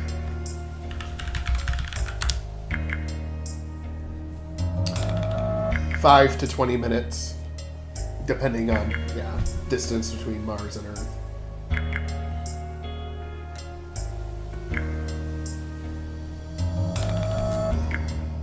That's crazy how far it is, though, that even just like a transmission going the speed of light takes that long.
gonna be something bigger.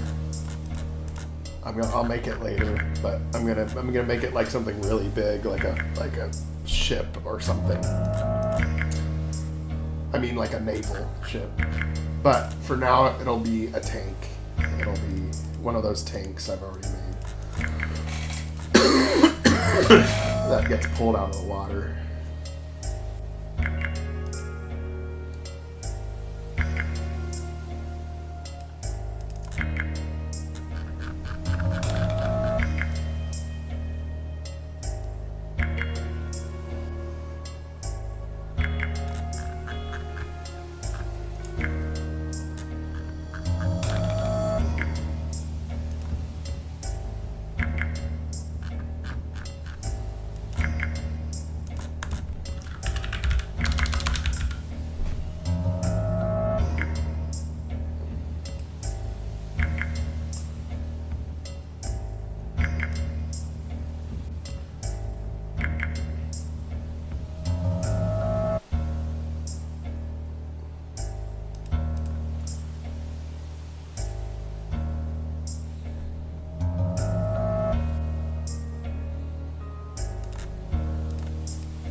Yep.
Oh, fucking RPG Maker crashed.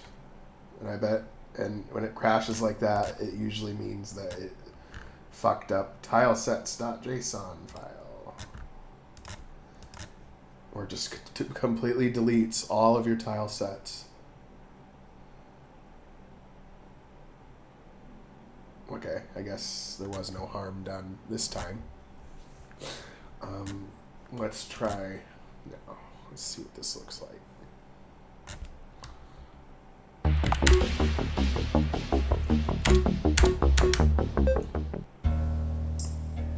Oh, wait a minute. Hopefully that event that I just spent an assload of time on. Oh, fuck. It's 100% gone. All of it that I just did. Damn it. I literally went to save it, and that's what made it crash.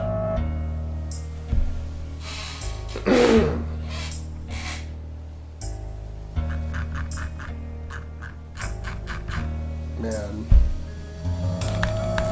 This is the type of stuff that makes me just want to quit for the day. Okay. We just gotta do it again, I guess. God, that sucks.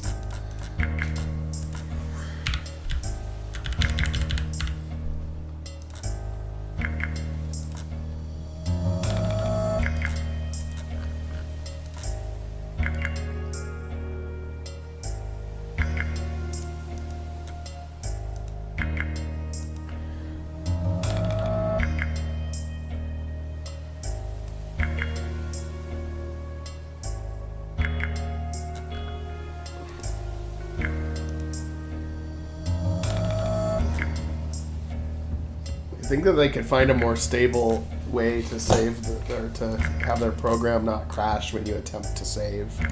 It's pretty lame.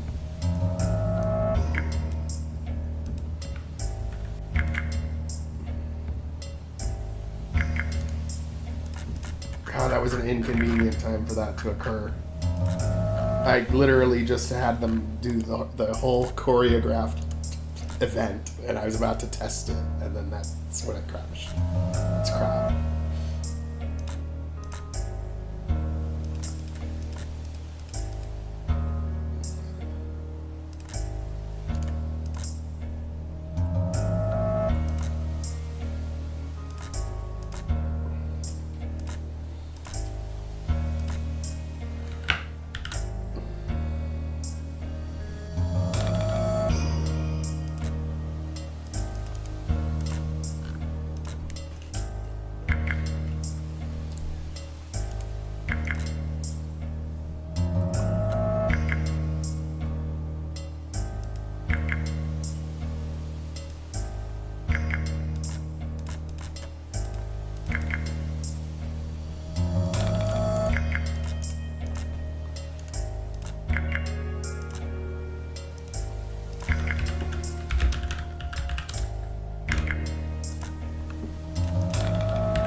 This is the part I don't want to do again, the slow changing of opacity.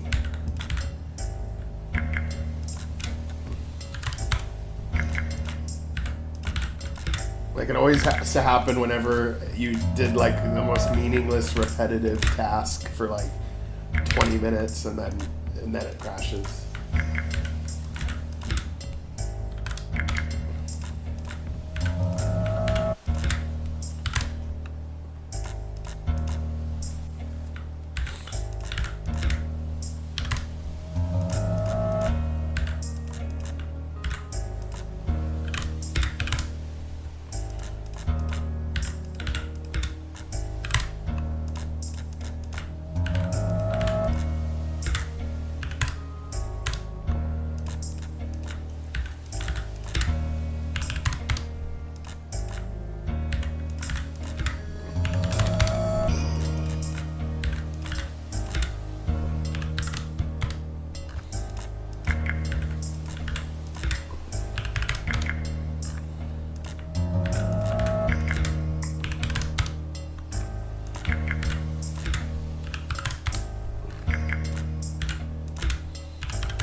Yeah. Although, wouldn't Ra be dead by that time since Murphy is so old? Or maybe there's a different reason for Murphy being that old. Maybe he's not really from... Yeah, he would have had to have aged. I mean, Ra would be like 120 or something.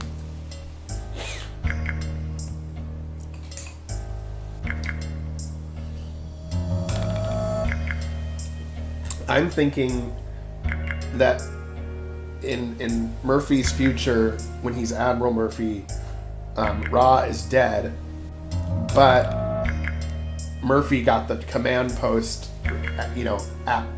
after Ra's death, and before his death, he revealed some kind of true nature to what he was doing. to Murphy, who then took on the mantle. That's what I'm thinking.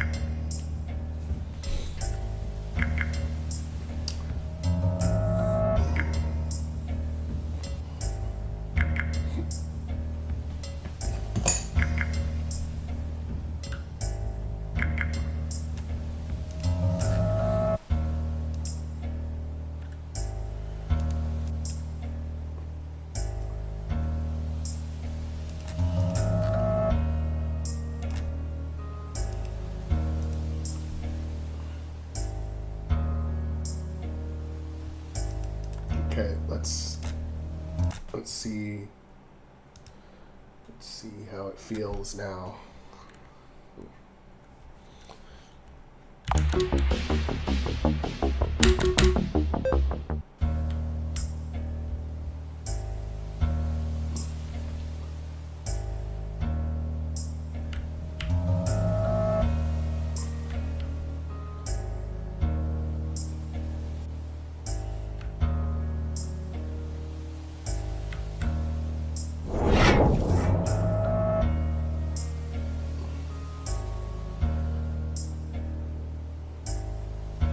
That looked kind of cool, except if the camera was angling a little bit different, that would look better. And then I don't know why the vehicle doesn't move at this point. Probably because the water is impassable and I have to set through to on, I think. And I don't know why the player didn't show up. Like why the player was like invisible as well.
So odd though that, okay, like I walk to the next area.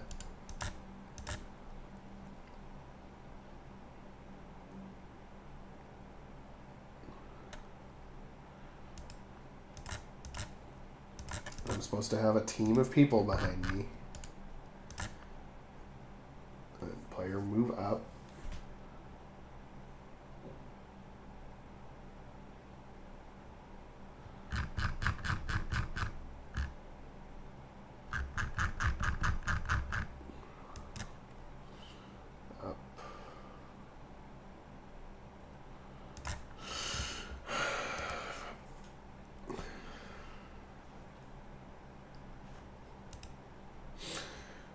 Yeah, like why is my team invisible when I walk up into that area?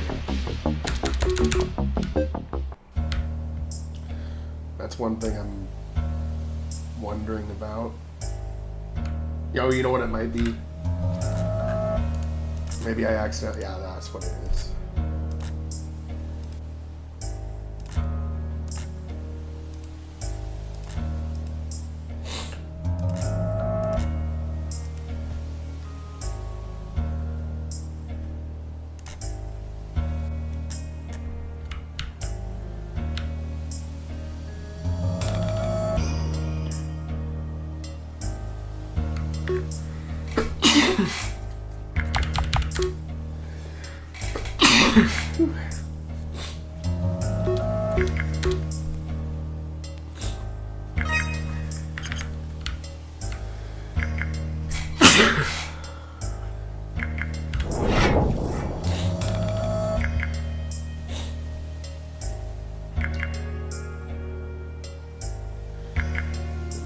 these guys have got to turn right at some point.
I renamed, but I renamed it to Kraken. It used to be Thunderclap, but I changed it to Kraken.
figure out how to make this scene make more sense as far as our characters not immediately confronting them.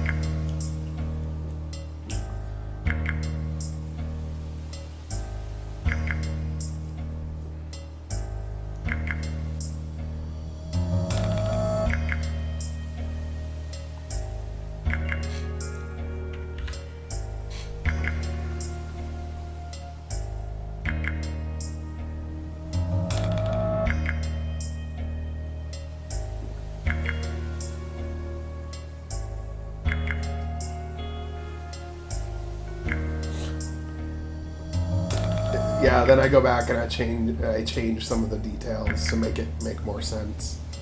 Sometimes something that happens later makes me change an earlier part to make more sense.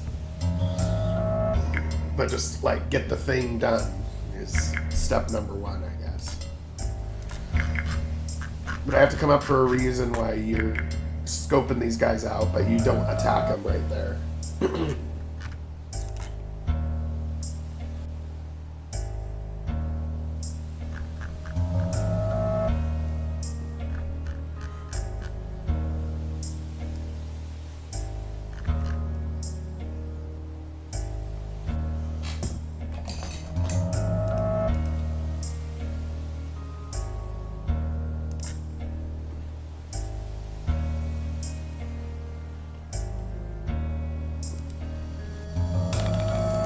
Let me make this more of like a diverse crew.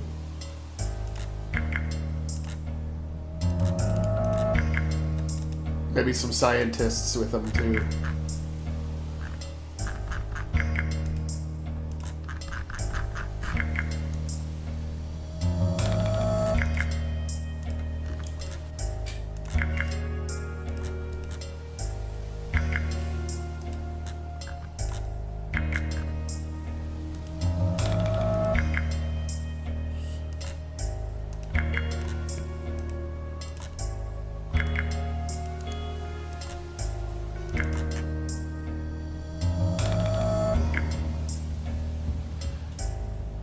It's basically like the team that is accompanying the android, because the android is basically an experiment because of Zeron being in there, and so it's like a small team of like some Marines as well as the android as well as some scientists, and they're like, excellent, I can't believe it worked, and blah blah blah.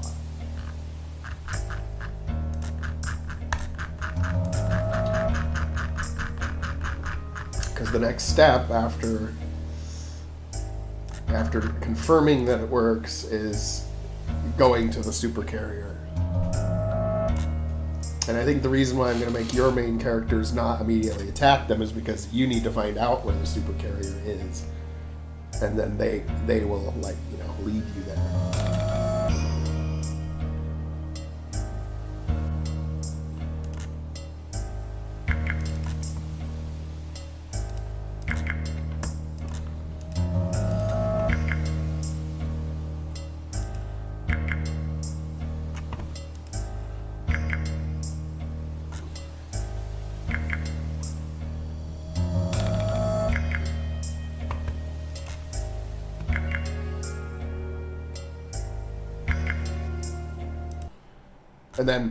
And then maybe they walk right past you and they make a snide comment like, shouldn't you get back to work?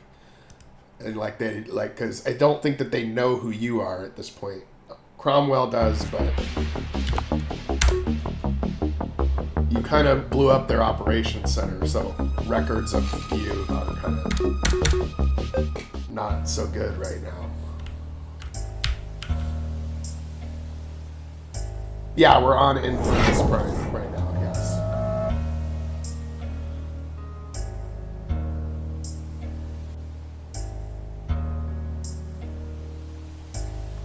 And then the scientist can say some kind of techno jargon. Can be like, yes, of course. The Malarian code integrated perfectly, or something like that.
And the Black Wing is basically going to be like a group of... They're kind of like mercenaries, but they don't do what you say. Like they can't... They're very destructive, but they don't really follow your orders. They do what they feel like doing. But they're like the big... They're like... And they're a loose cannon, basically.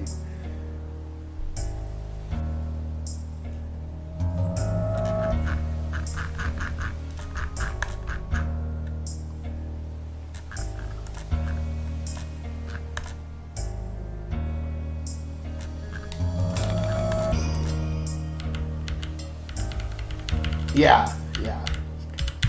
But more exaggerated and worse.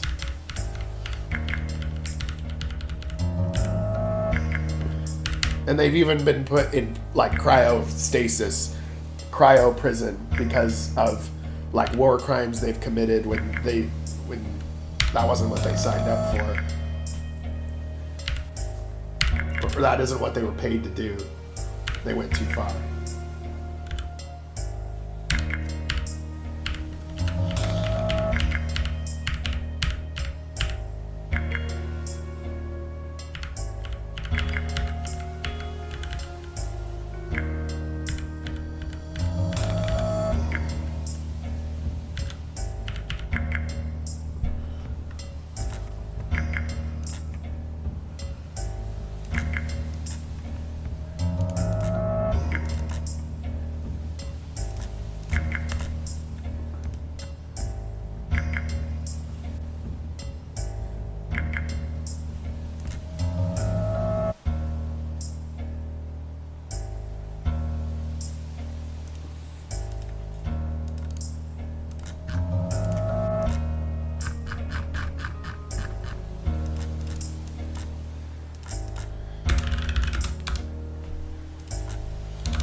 sec. I gotta feed my cats. They're scratching.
Yeah, it is the same.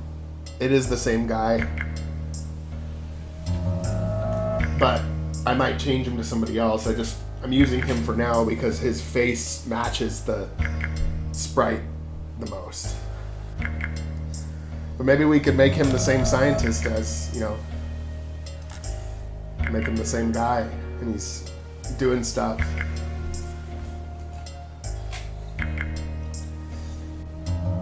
But I think we should probably make him a different guy.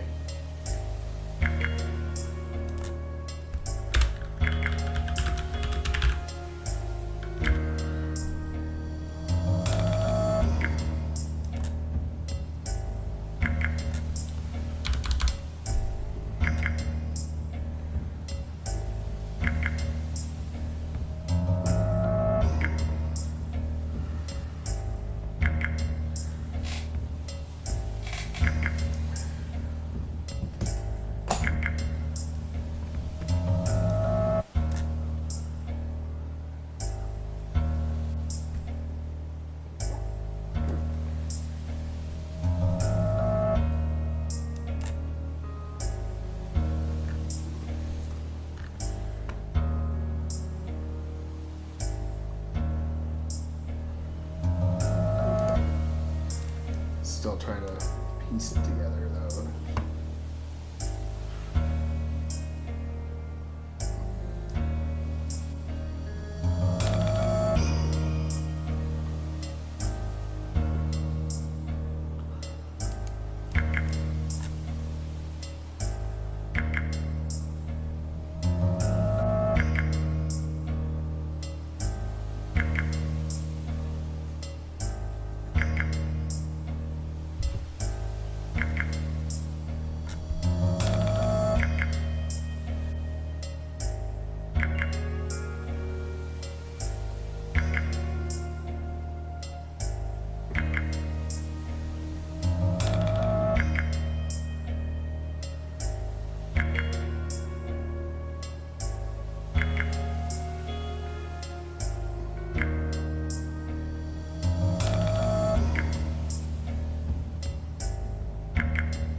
What's going on is that when you were in cyberspace, you encountered Kern. Kern made a copy of Zeron and took it with him. You escaped. So now there's two androids. Now Kern put Zeron's consciousness in another android. And that is the android you're encountering who is able to interface with all this Molarian tech, like automatically. And a Molarian consciousness is the only thing that can power the supercarrier. So it's going to be that you're trying to beat this android to the supercarrier to get there first. I'm just playing around with the dialogue for this exact way it plays out.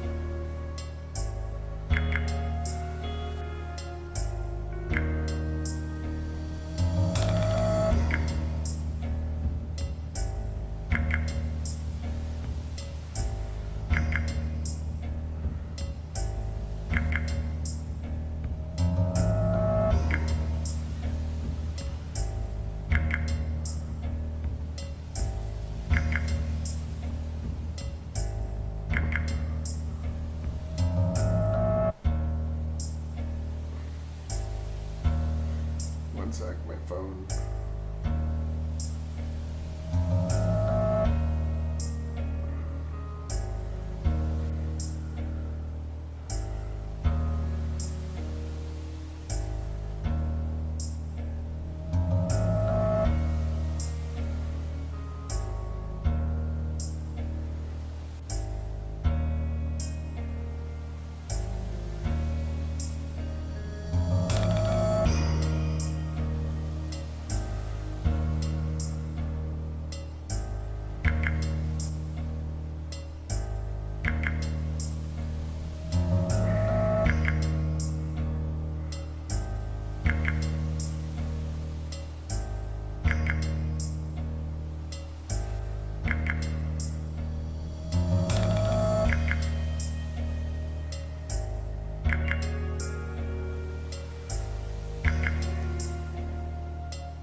Yeah, because Kern copied Zeron and put it inside of another android.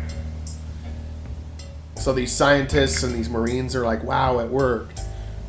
Because earlier in the game, Cronus proved that that she could interface with Malarian tech like really easily.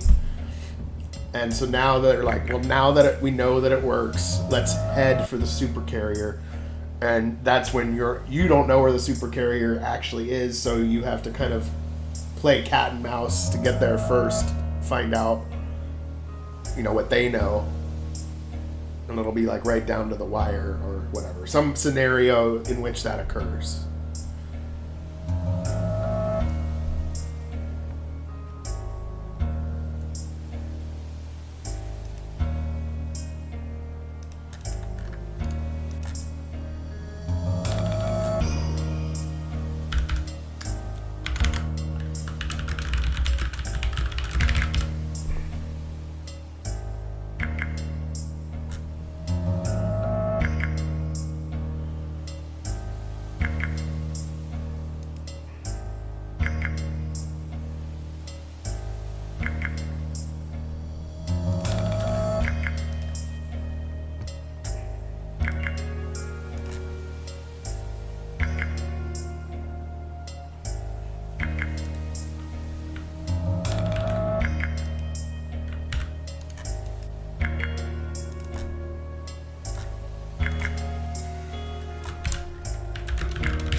Think of these names.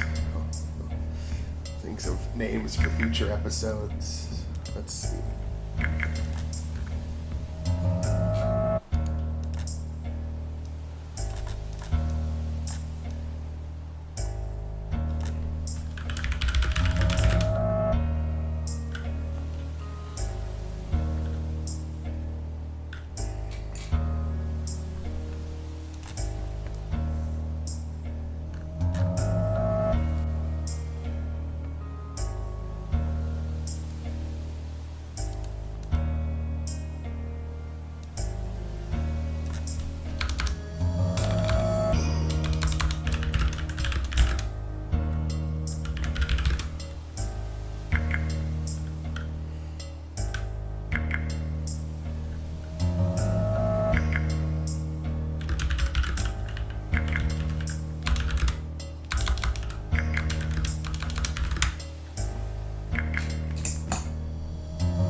Yeah.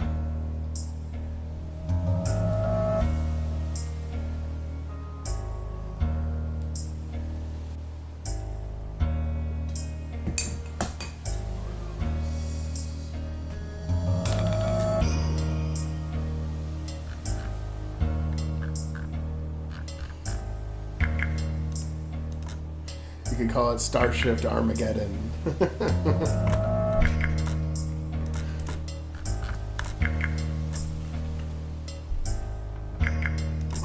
But it's a galactic Armageddon instead of a planetary one.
Andros 14.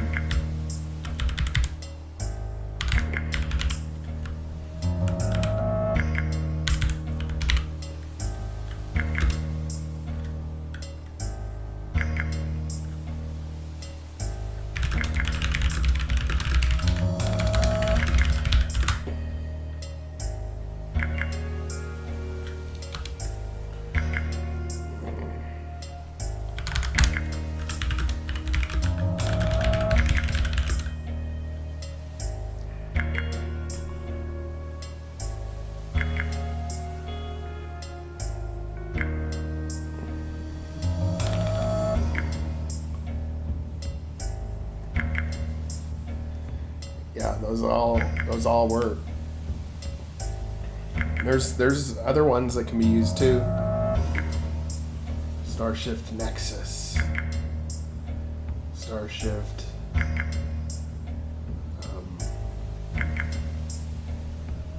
There's lots of words. Let's see here.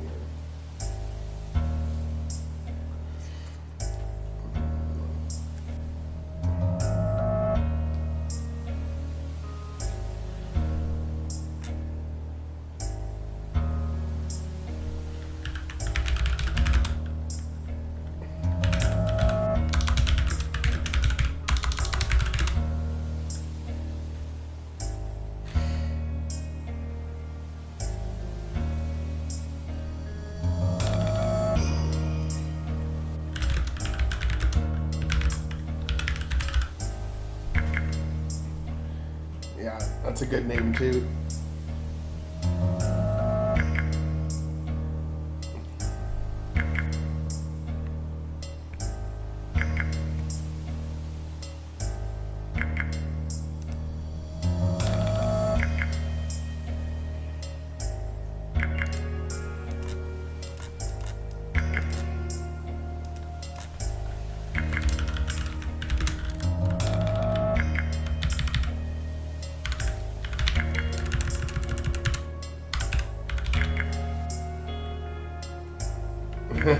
Yeah.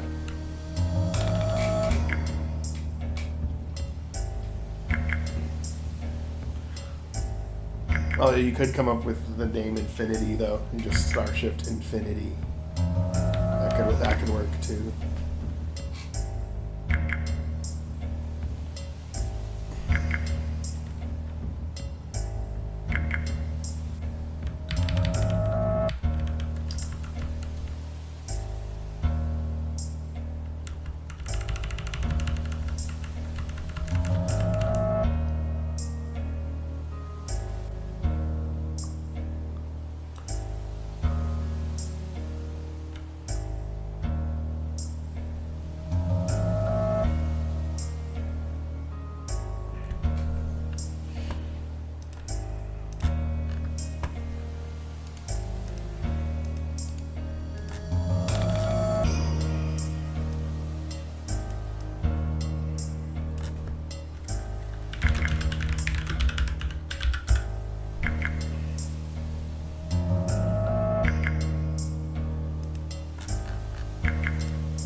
It's like ketchup.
There's no problem with that. There's no problem with coming out with some episodes after. And I think with the 2.0 framework, I'm going to start with an episode, but it'll be a new... it'll be in the same universe, but it'll be like the resolution with Kern or whatever already happened. And it's like maybe a new villain or a new scenario.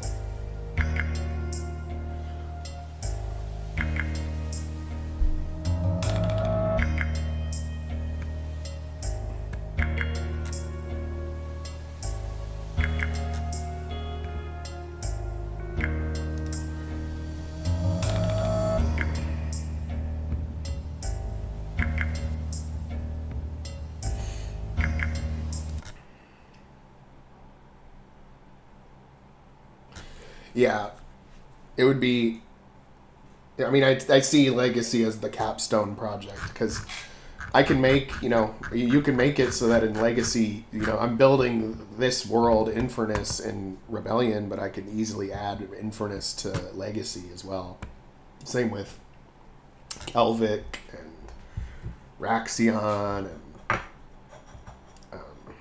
Infernis Prime, but although something different will be going on in Legacy, like Infernis Prime will be all ruined and occupied and stuff.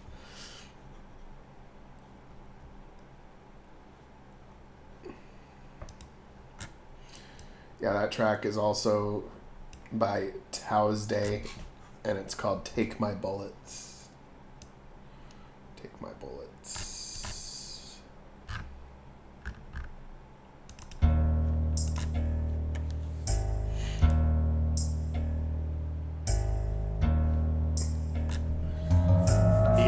Yeah. It would make sense for it to be, yeah.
Well, the chamber is a technology, right? So it can be created by multiple maybe some blueprints for it were stolen. something.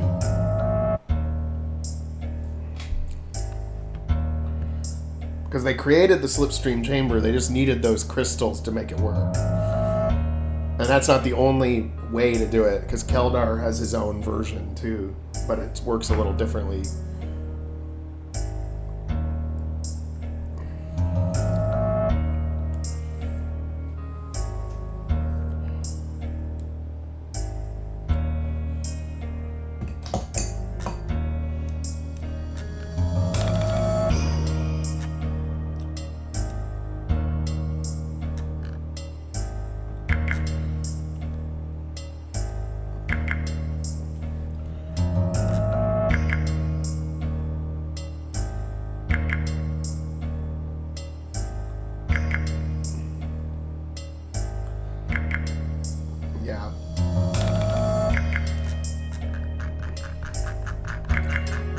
I guess we'll see. We'll figure it out.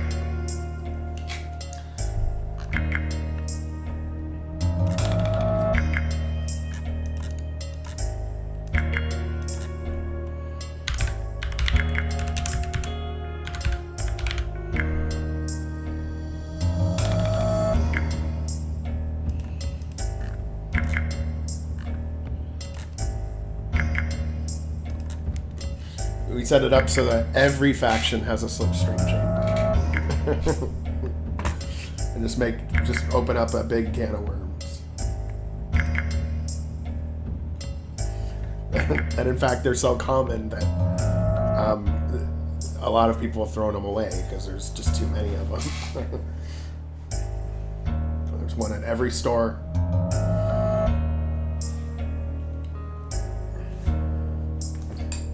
And it's really cheap electrically to make it work. Like the amount of power used to go back in time is just like as much as a light bulb. So, they can go back as far as they want and forward as far as they want. And it uses almost no power, and it's available at every store.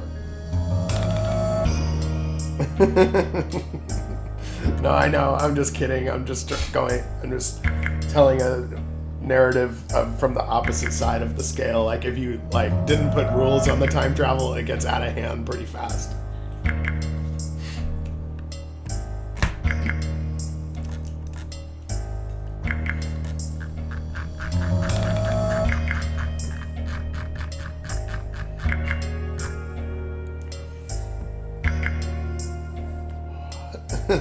Yeah.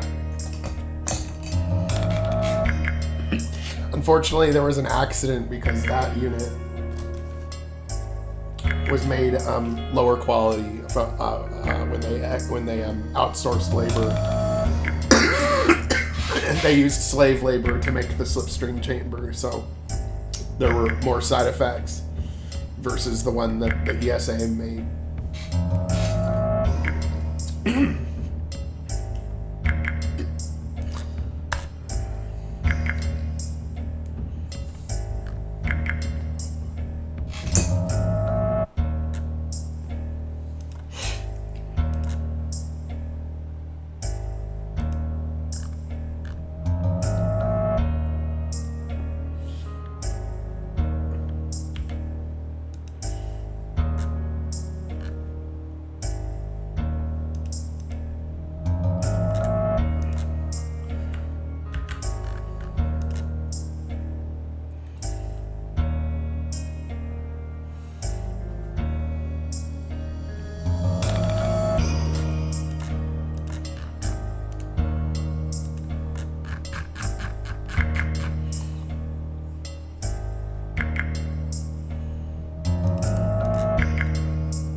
Yep, well, that's what happens when you don't help people sometimes.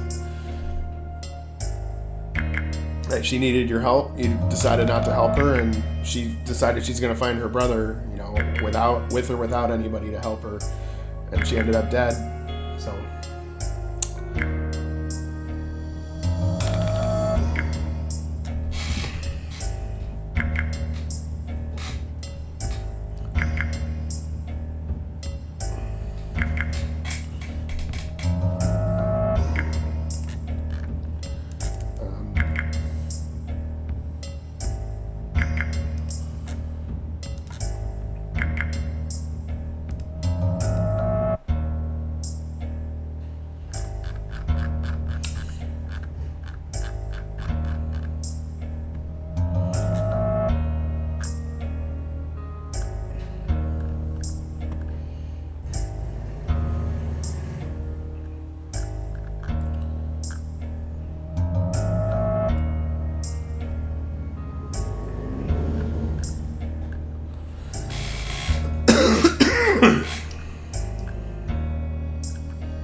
Yeah, like when diplomacy fails, you have to send in the big guns.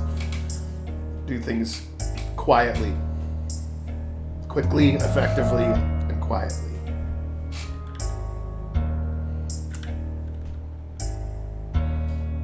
Without a trace.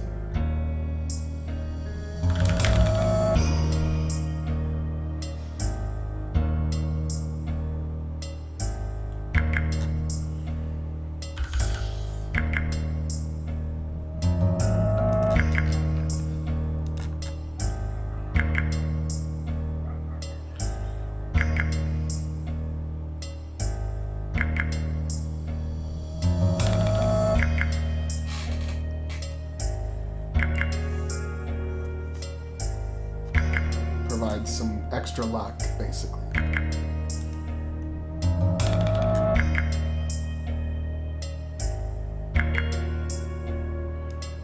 Yeah.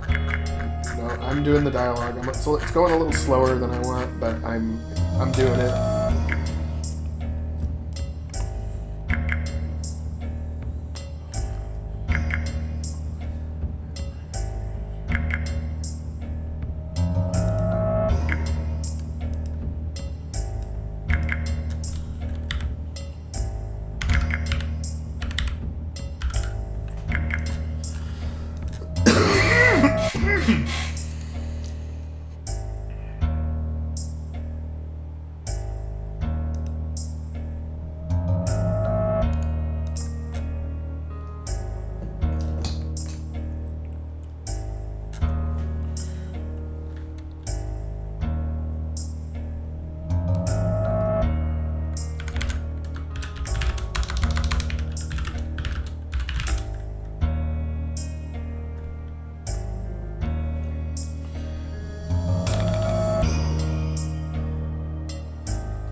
Yeah, well, if you want to take it on. Let's see.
Well, maybe it could be Lexington, because Lexington's willing to do whatever.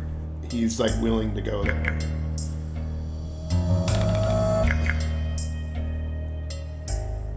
Because we don't see Lexington in the main game. And he could always just be like, he's like a lone wolf that is willing to go as far as he needs to go.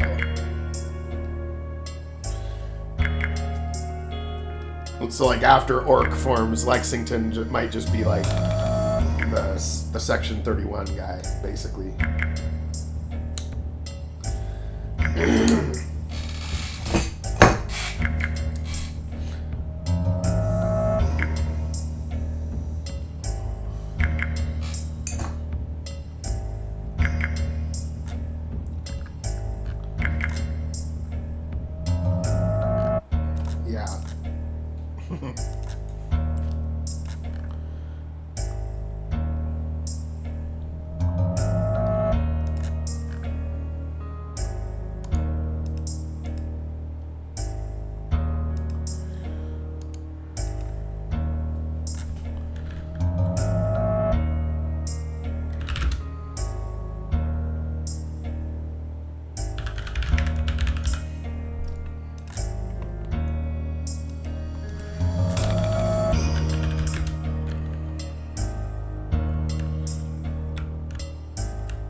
doing like basically like Black Ops shit.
Yeah, he could be using the Saber Wolf, but I think that would be a good ship to use, or something smaller if he's more doing stuff more solo. If he's got a crew or whatever, then that's different. Then the Saber Wolf works great.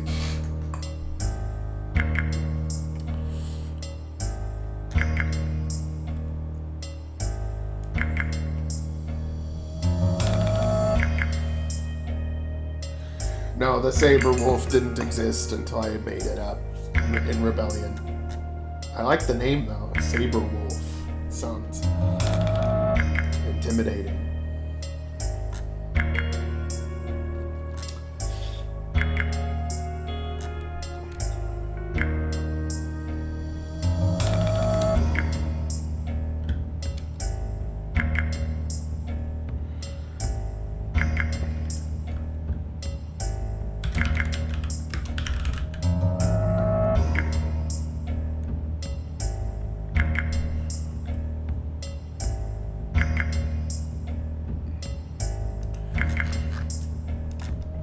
Well, it might not actually.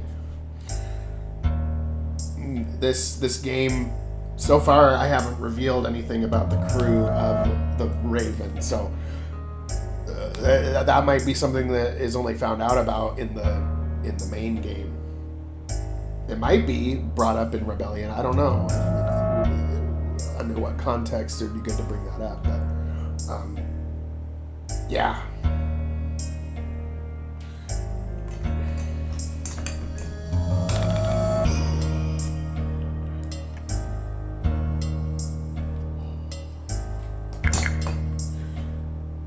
I still gotta think up a reason for why Ra agrees with what Kern is doing.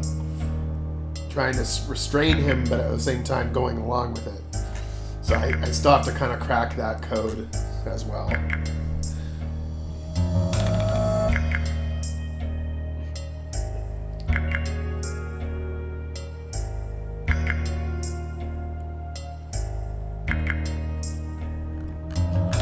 Yeah, we'll figure it out. It'll happen. But I'm really liking the episodes because they're really leading to some serious threads that I can definitely bring up in the main game, and that I think will make the main game enhanced, you know. Like something that seems like a passing reference in one of the episodes is like, oh, you know, when something happens later.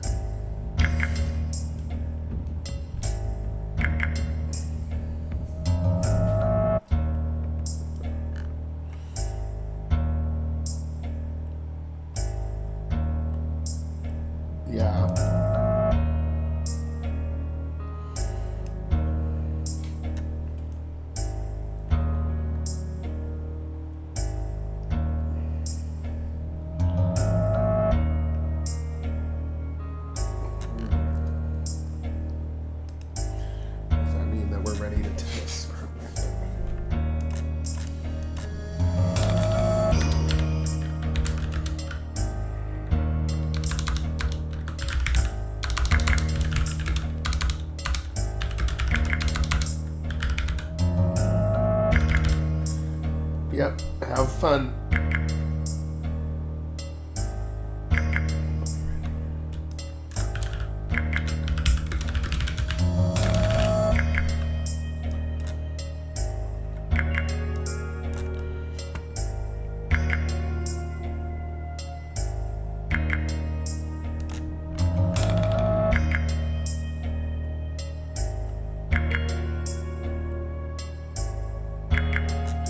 Yeah.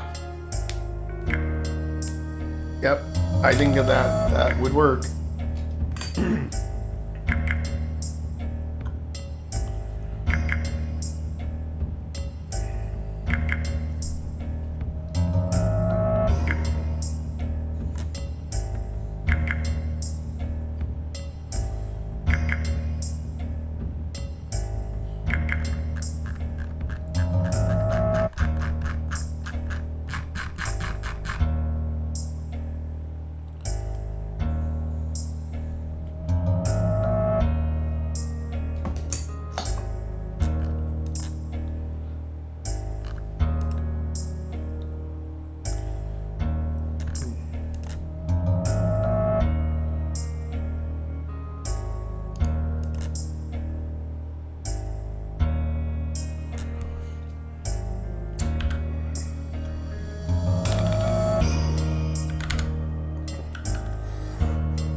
Yep, there's in that story idea there really isn't any reason for Canis to come up. Canis comes up as an important place again when they get occupied by ESA, and you as Outer Rim Coalition, now that Xena's dead, now that all the pacts have been dissolved previously by Xena, now Bernard is like, we have a chance here to save our people. And then you liberate them as Outer Rim Coalition, and at that point, Canis is part of the Outer Rim Coalition, like the tattered remains of it.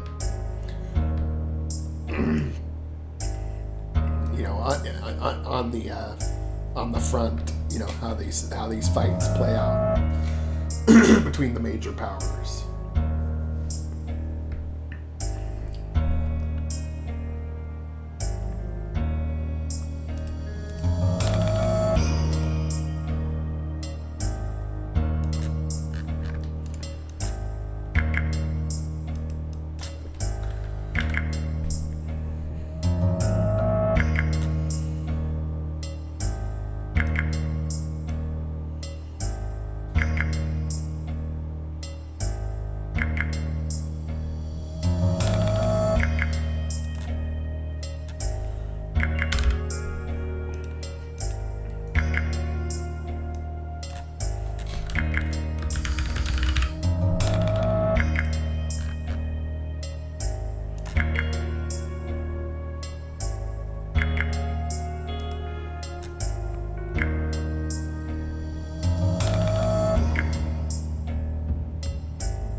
Yeah, of course he'd be going after him.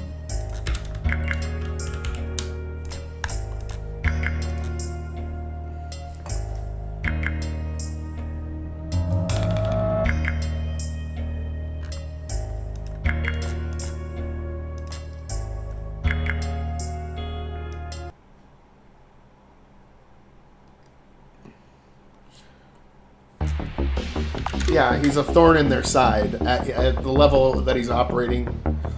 He's not like a mortal threat to the ESA, but he's a thorn in their side, and he'll get him wherever he can. But of course, as the game goes along, the stakes get higher and higher. Of course, you got to do that.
Yeah, maybe he lost his eye and it got replaced with a cyber eye.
Oh yeah, Artemis's evil laugh. I'm definitely gonna put this laugh file in Legacy as well when she's like telling them that they're gonna eat their fellow prisoners.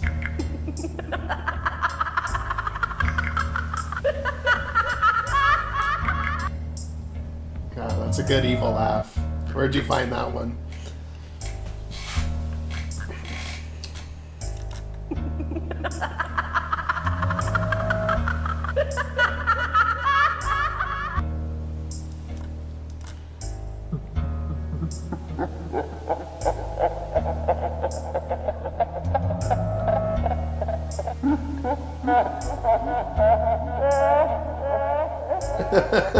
It's when it's in super slow motion.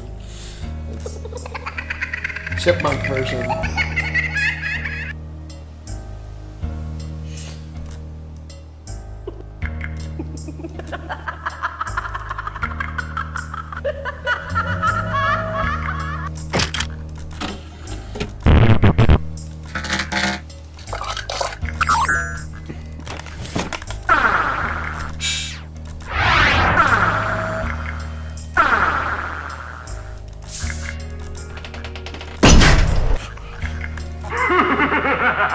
It's bad, isn't it?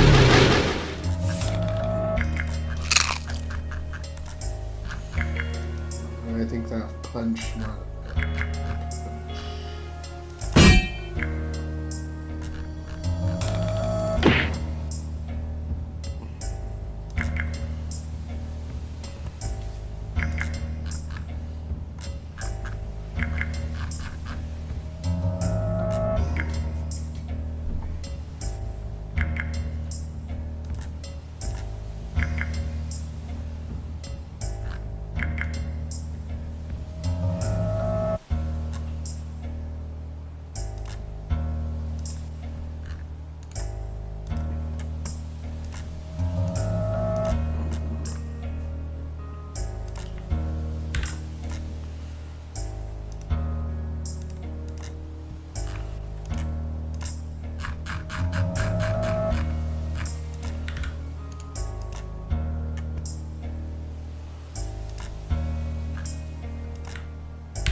No, it's all good. It works though.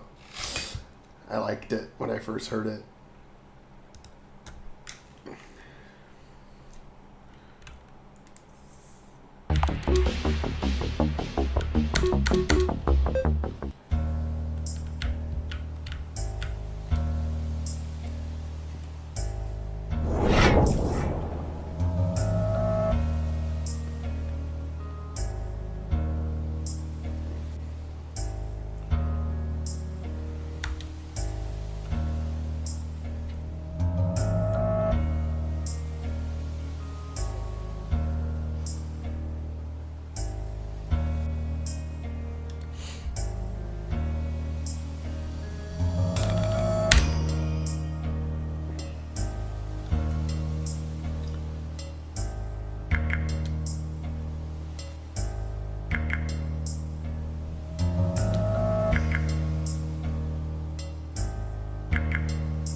I'm looking forward to getting to the next part.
Submarine.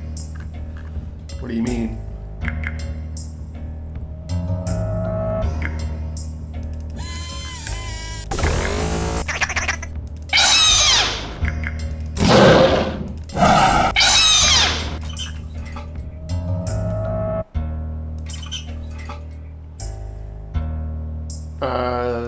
Not sure.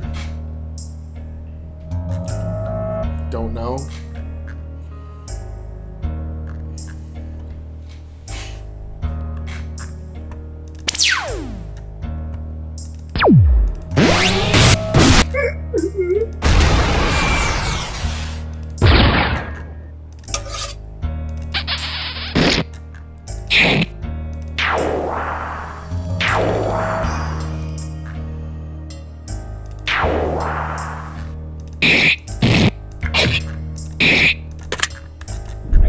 Is this the end? Yeah, I kind of did that as a joke. The Godzilla scream. Is this the end? Internal systems failing, shutting down. Is this the end?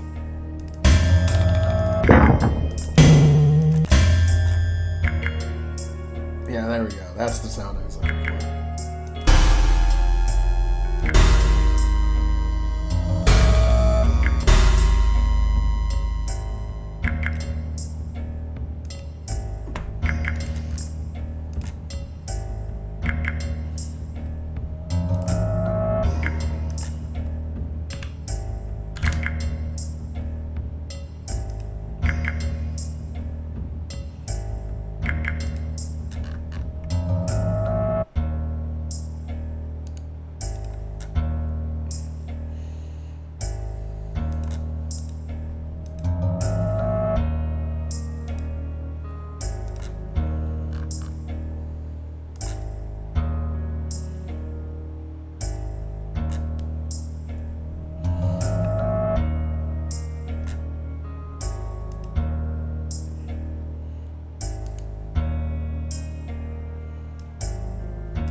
See what this feels like.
That did kind of work, but it was kind of weird.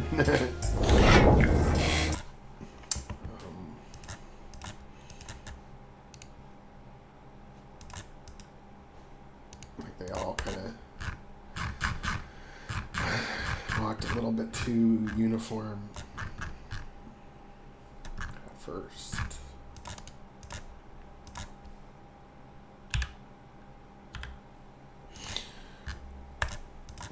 I don't know what's next. What's next is something that leads you to find more clues.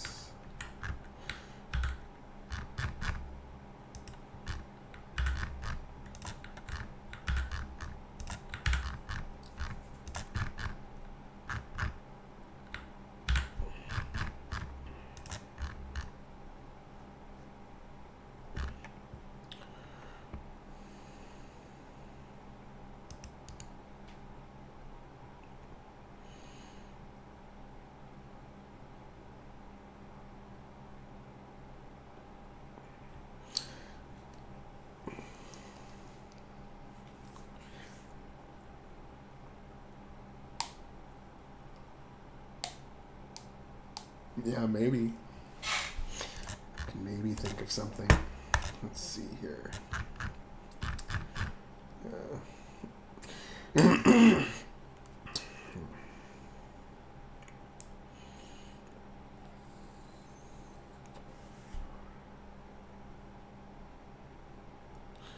I'm thinking the Kraken refers to the supercarrier, because this whole town was set up in this area because there was rumors of, there's a lot of relics in this area, and there's rumors of a big one, you know, the Kraken, the big one. And people have been looking for it for a long time, never found it, but that's where the town's name comes from. So the Kraken refers probably to the supercarrier.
Yeah, because I have because what happens is, as this android passes by you, you know, it recognizes you, but it doesn't report you.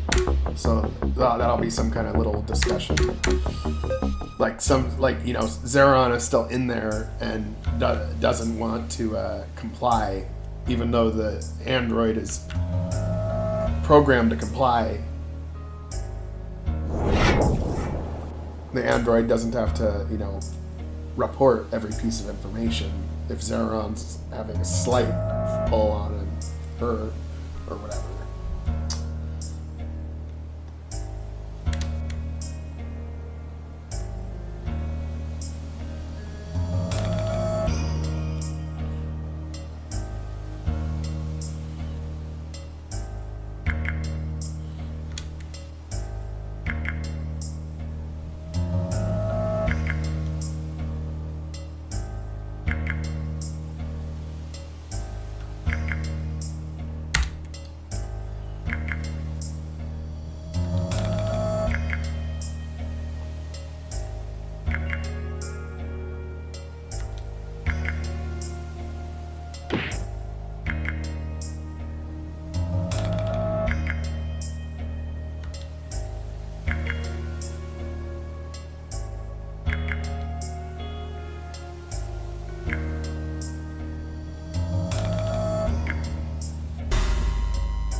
Yeah, well,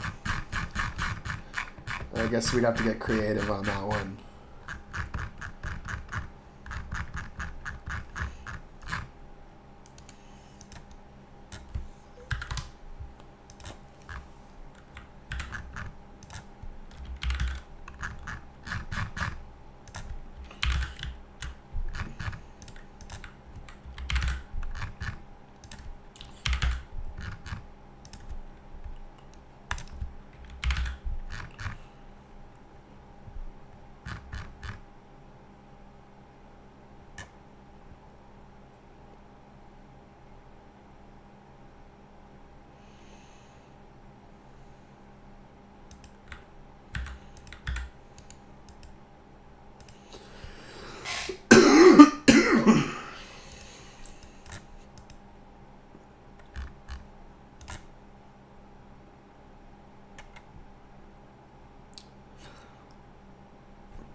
Yeah, I think Elder Kelness describes why that their use of graviton weapons was superior or something like that. That's why the ESA feared them, but they hadn't come up with warp drive yet. So they just wanted to kind of nip it in the bud, I guess. The ESA did.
Yep, she pops up a few times.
I'll be right back. I'm going to get a beverage.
I am back.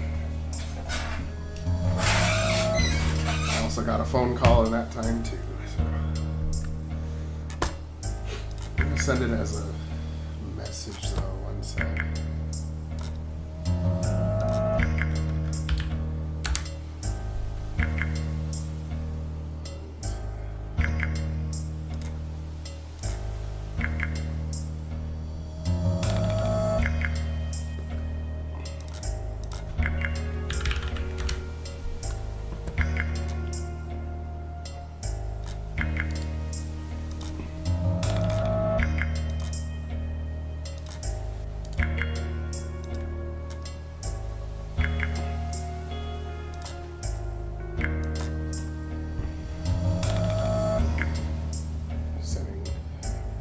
Message.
See what these guys are up to.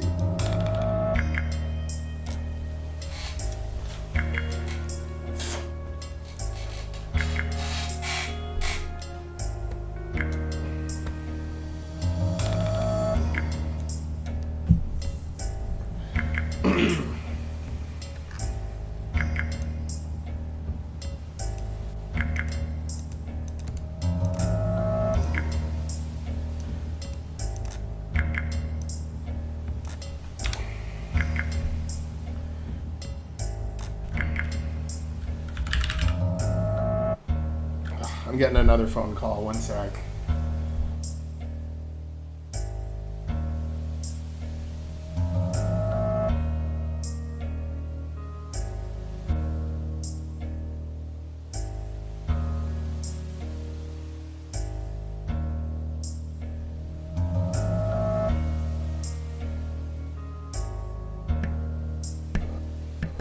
Somebody wanted to pick up their computer, so I guess I'll be interrupted again shortly because they're gonna come and pick up their computer.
Okay, oh, this rag. Okay. All right.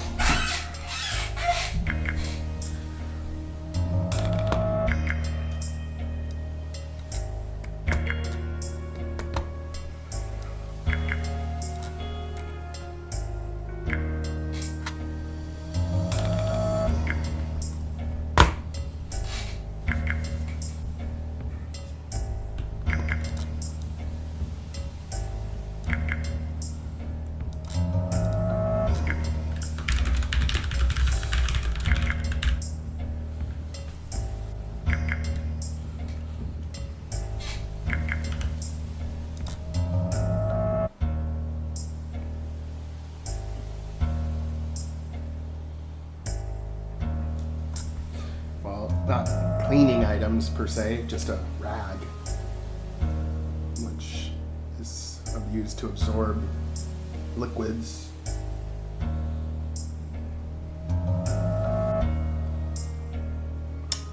Okay, let's see here. I'm just trying to think of the logical set of steps to get from here to some kind of dungeon where you're on the way to the supercarrier. I think through some means you find out about the supercarrier being just to the east, but it's under heavy guard, and there's some kind of dungeon or tunnels or something to get in, and then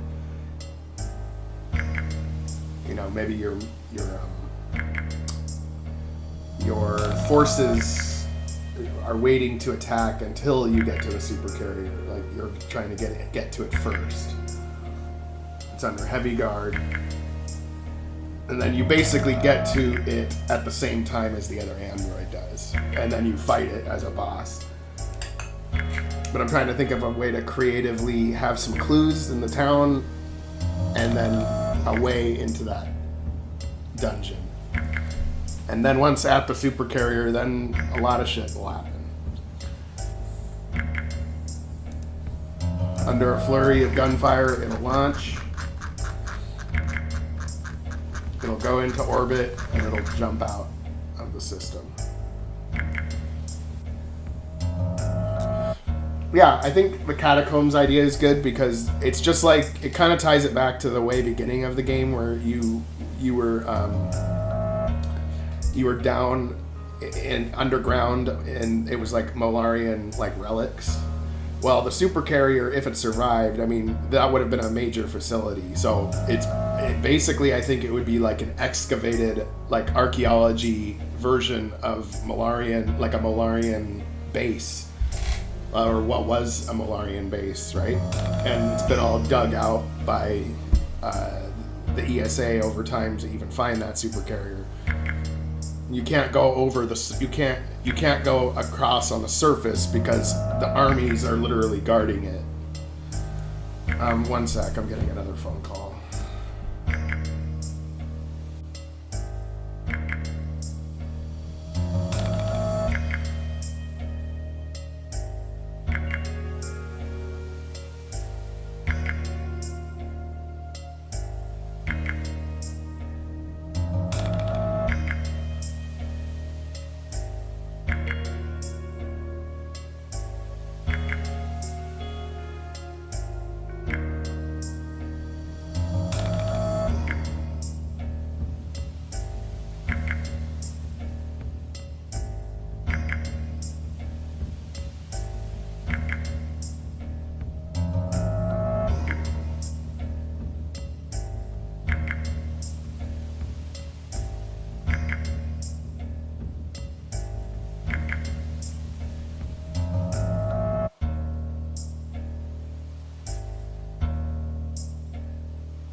laptop. Didn't think it was back that quick. But... yes, the Malarians are just one of many.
sneezy today.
Yeah, probably.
I'll speak kind of in code.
Positive confirmation on target Bravo. Status 1924-A. Requesting assistance.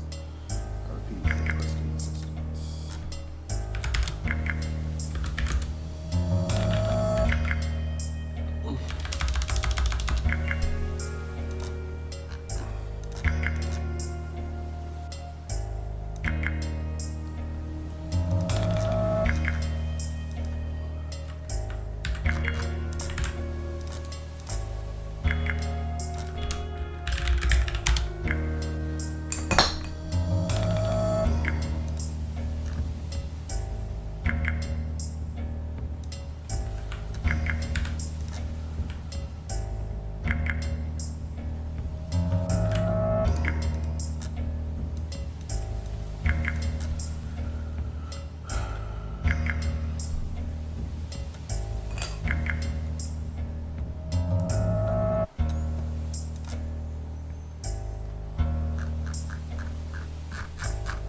Ari's the one who always has to have the sass in the group. She has to always say something kind of sassy and rude.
feel like I'm making some good progress today, but it's like the dialogue is going along. It's going a little slower than I thought, but it's going. And it's going to make sense.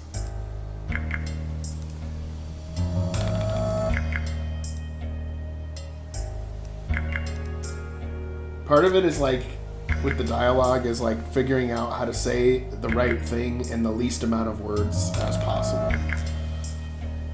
Like, I'm all about good dialogue, like, but it's, the trick is to figure out how to say something in a way that is as concise as possible to get the idea across. Because if you have too much dialogue to say one thing, it starts to get boring. Or if it gets too complicated, then people get confused. But you don't want to dumb it down either. You don't want to oversimplify what's going on. And of course, in a sci-fi, there's a lot going on.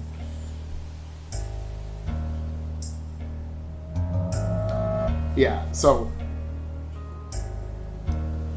and then having it feel realistic enough, as far, because of course this game is far from reality, but like within the rules of the universe, does this make sense? Do these characters make sense? Why they're doing what they're doing? Does the resources available to them make sense? That kind of thing.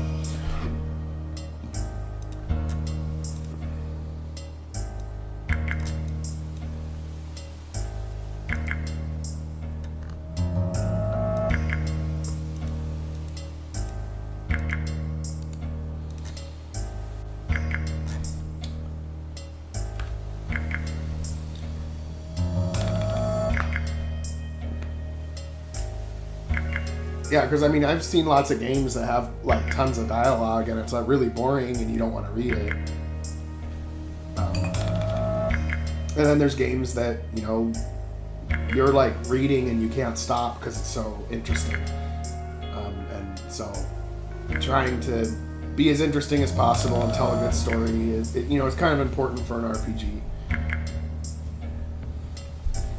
A lot of, you know, some games don't even rely on a story. Like a strategy game, you don't necessarily need a story. A shooter, you don't necessarily need a story, but you can have a story. Or, you know, so a game that's a fusion between, you know, like a game like Fallout is like an example of a shooter mixed with an RPG, because you're from the shooter's perspective, but at the same time there's storyline in it. And then there's games like Counter-Strike, which are basically just like rounds of killing. You know, we'll do round 1, round 2, round 3, and there's no story.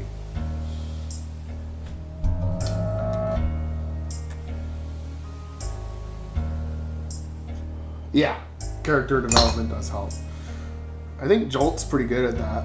I think Jolt's really pretty good at character development. I'm not as good at character development. I'm better at plot. I can do the character development. I'm getting better at it. I practice it.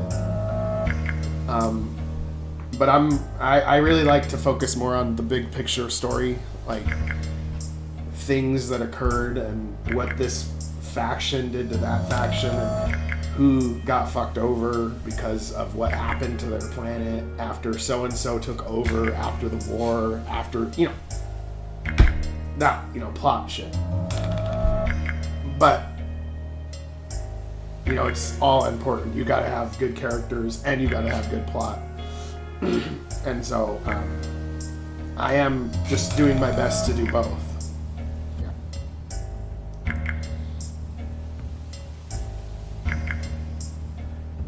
I don't know what that is. That a game called Populous?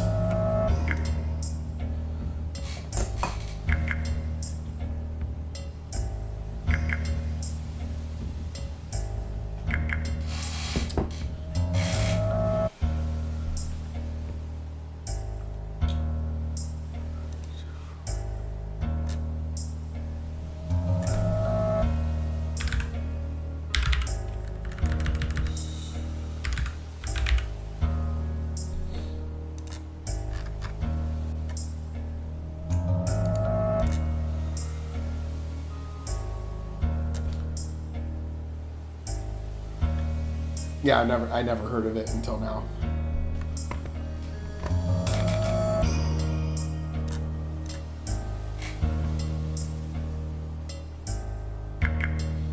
See status.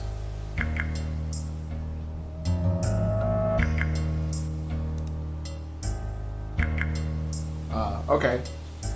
No, I haven't played that game, so. You know, that's what sucks too, is I realize that there's probably like thousands of games out there that I would like absolutely love to play if it was like thrown across my desk, but like I just never found out about them. Like there must be so many games like that out there.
All right.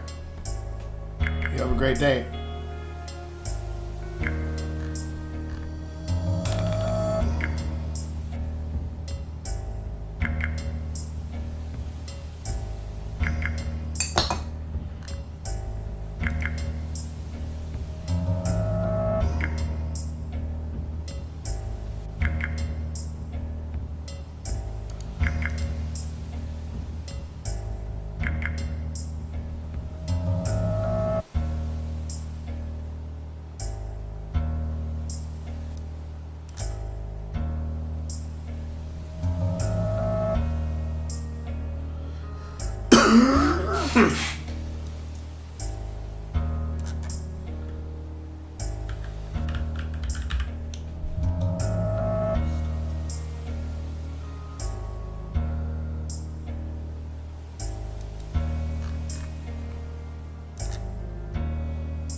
Plus 13 is nothing like the previous model. The unit was specifically designed to handle the Malarian code. It will remain compliant. Does that mean that we're ready to test Project X? We'll be ready very soon. First, we have to analyze the data from the latest test. Don't worry, we'll all have our chance to fly soon enough.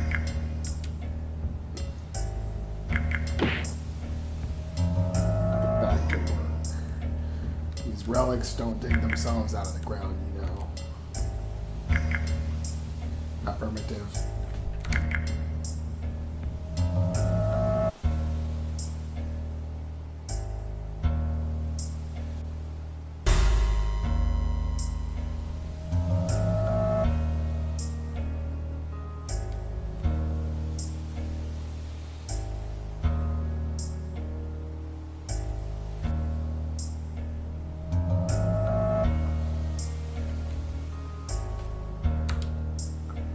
Processing.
I think that I'm definitely going to be working on this tomorrow, most of the day.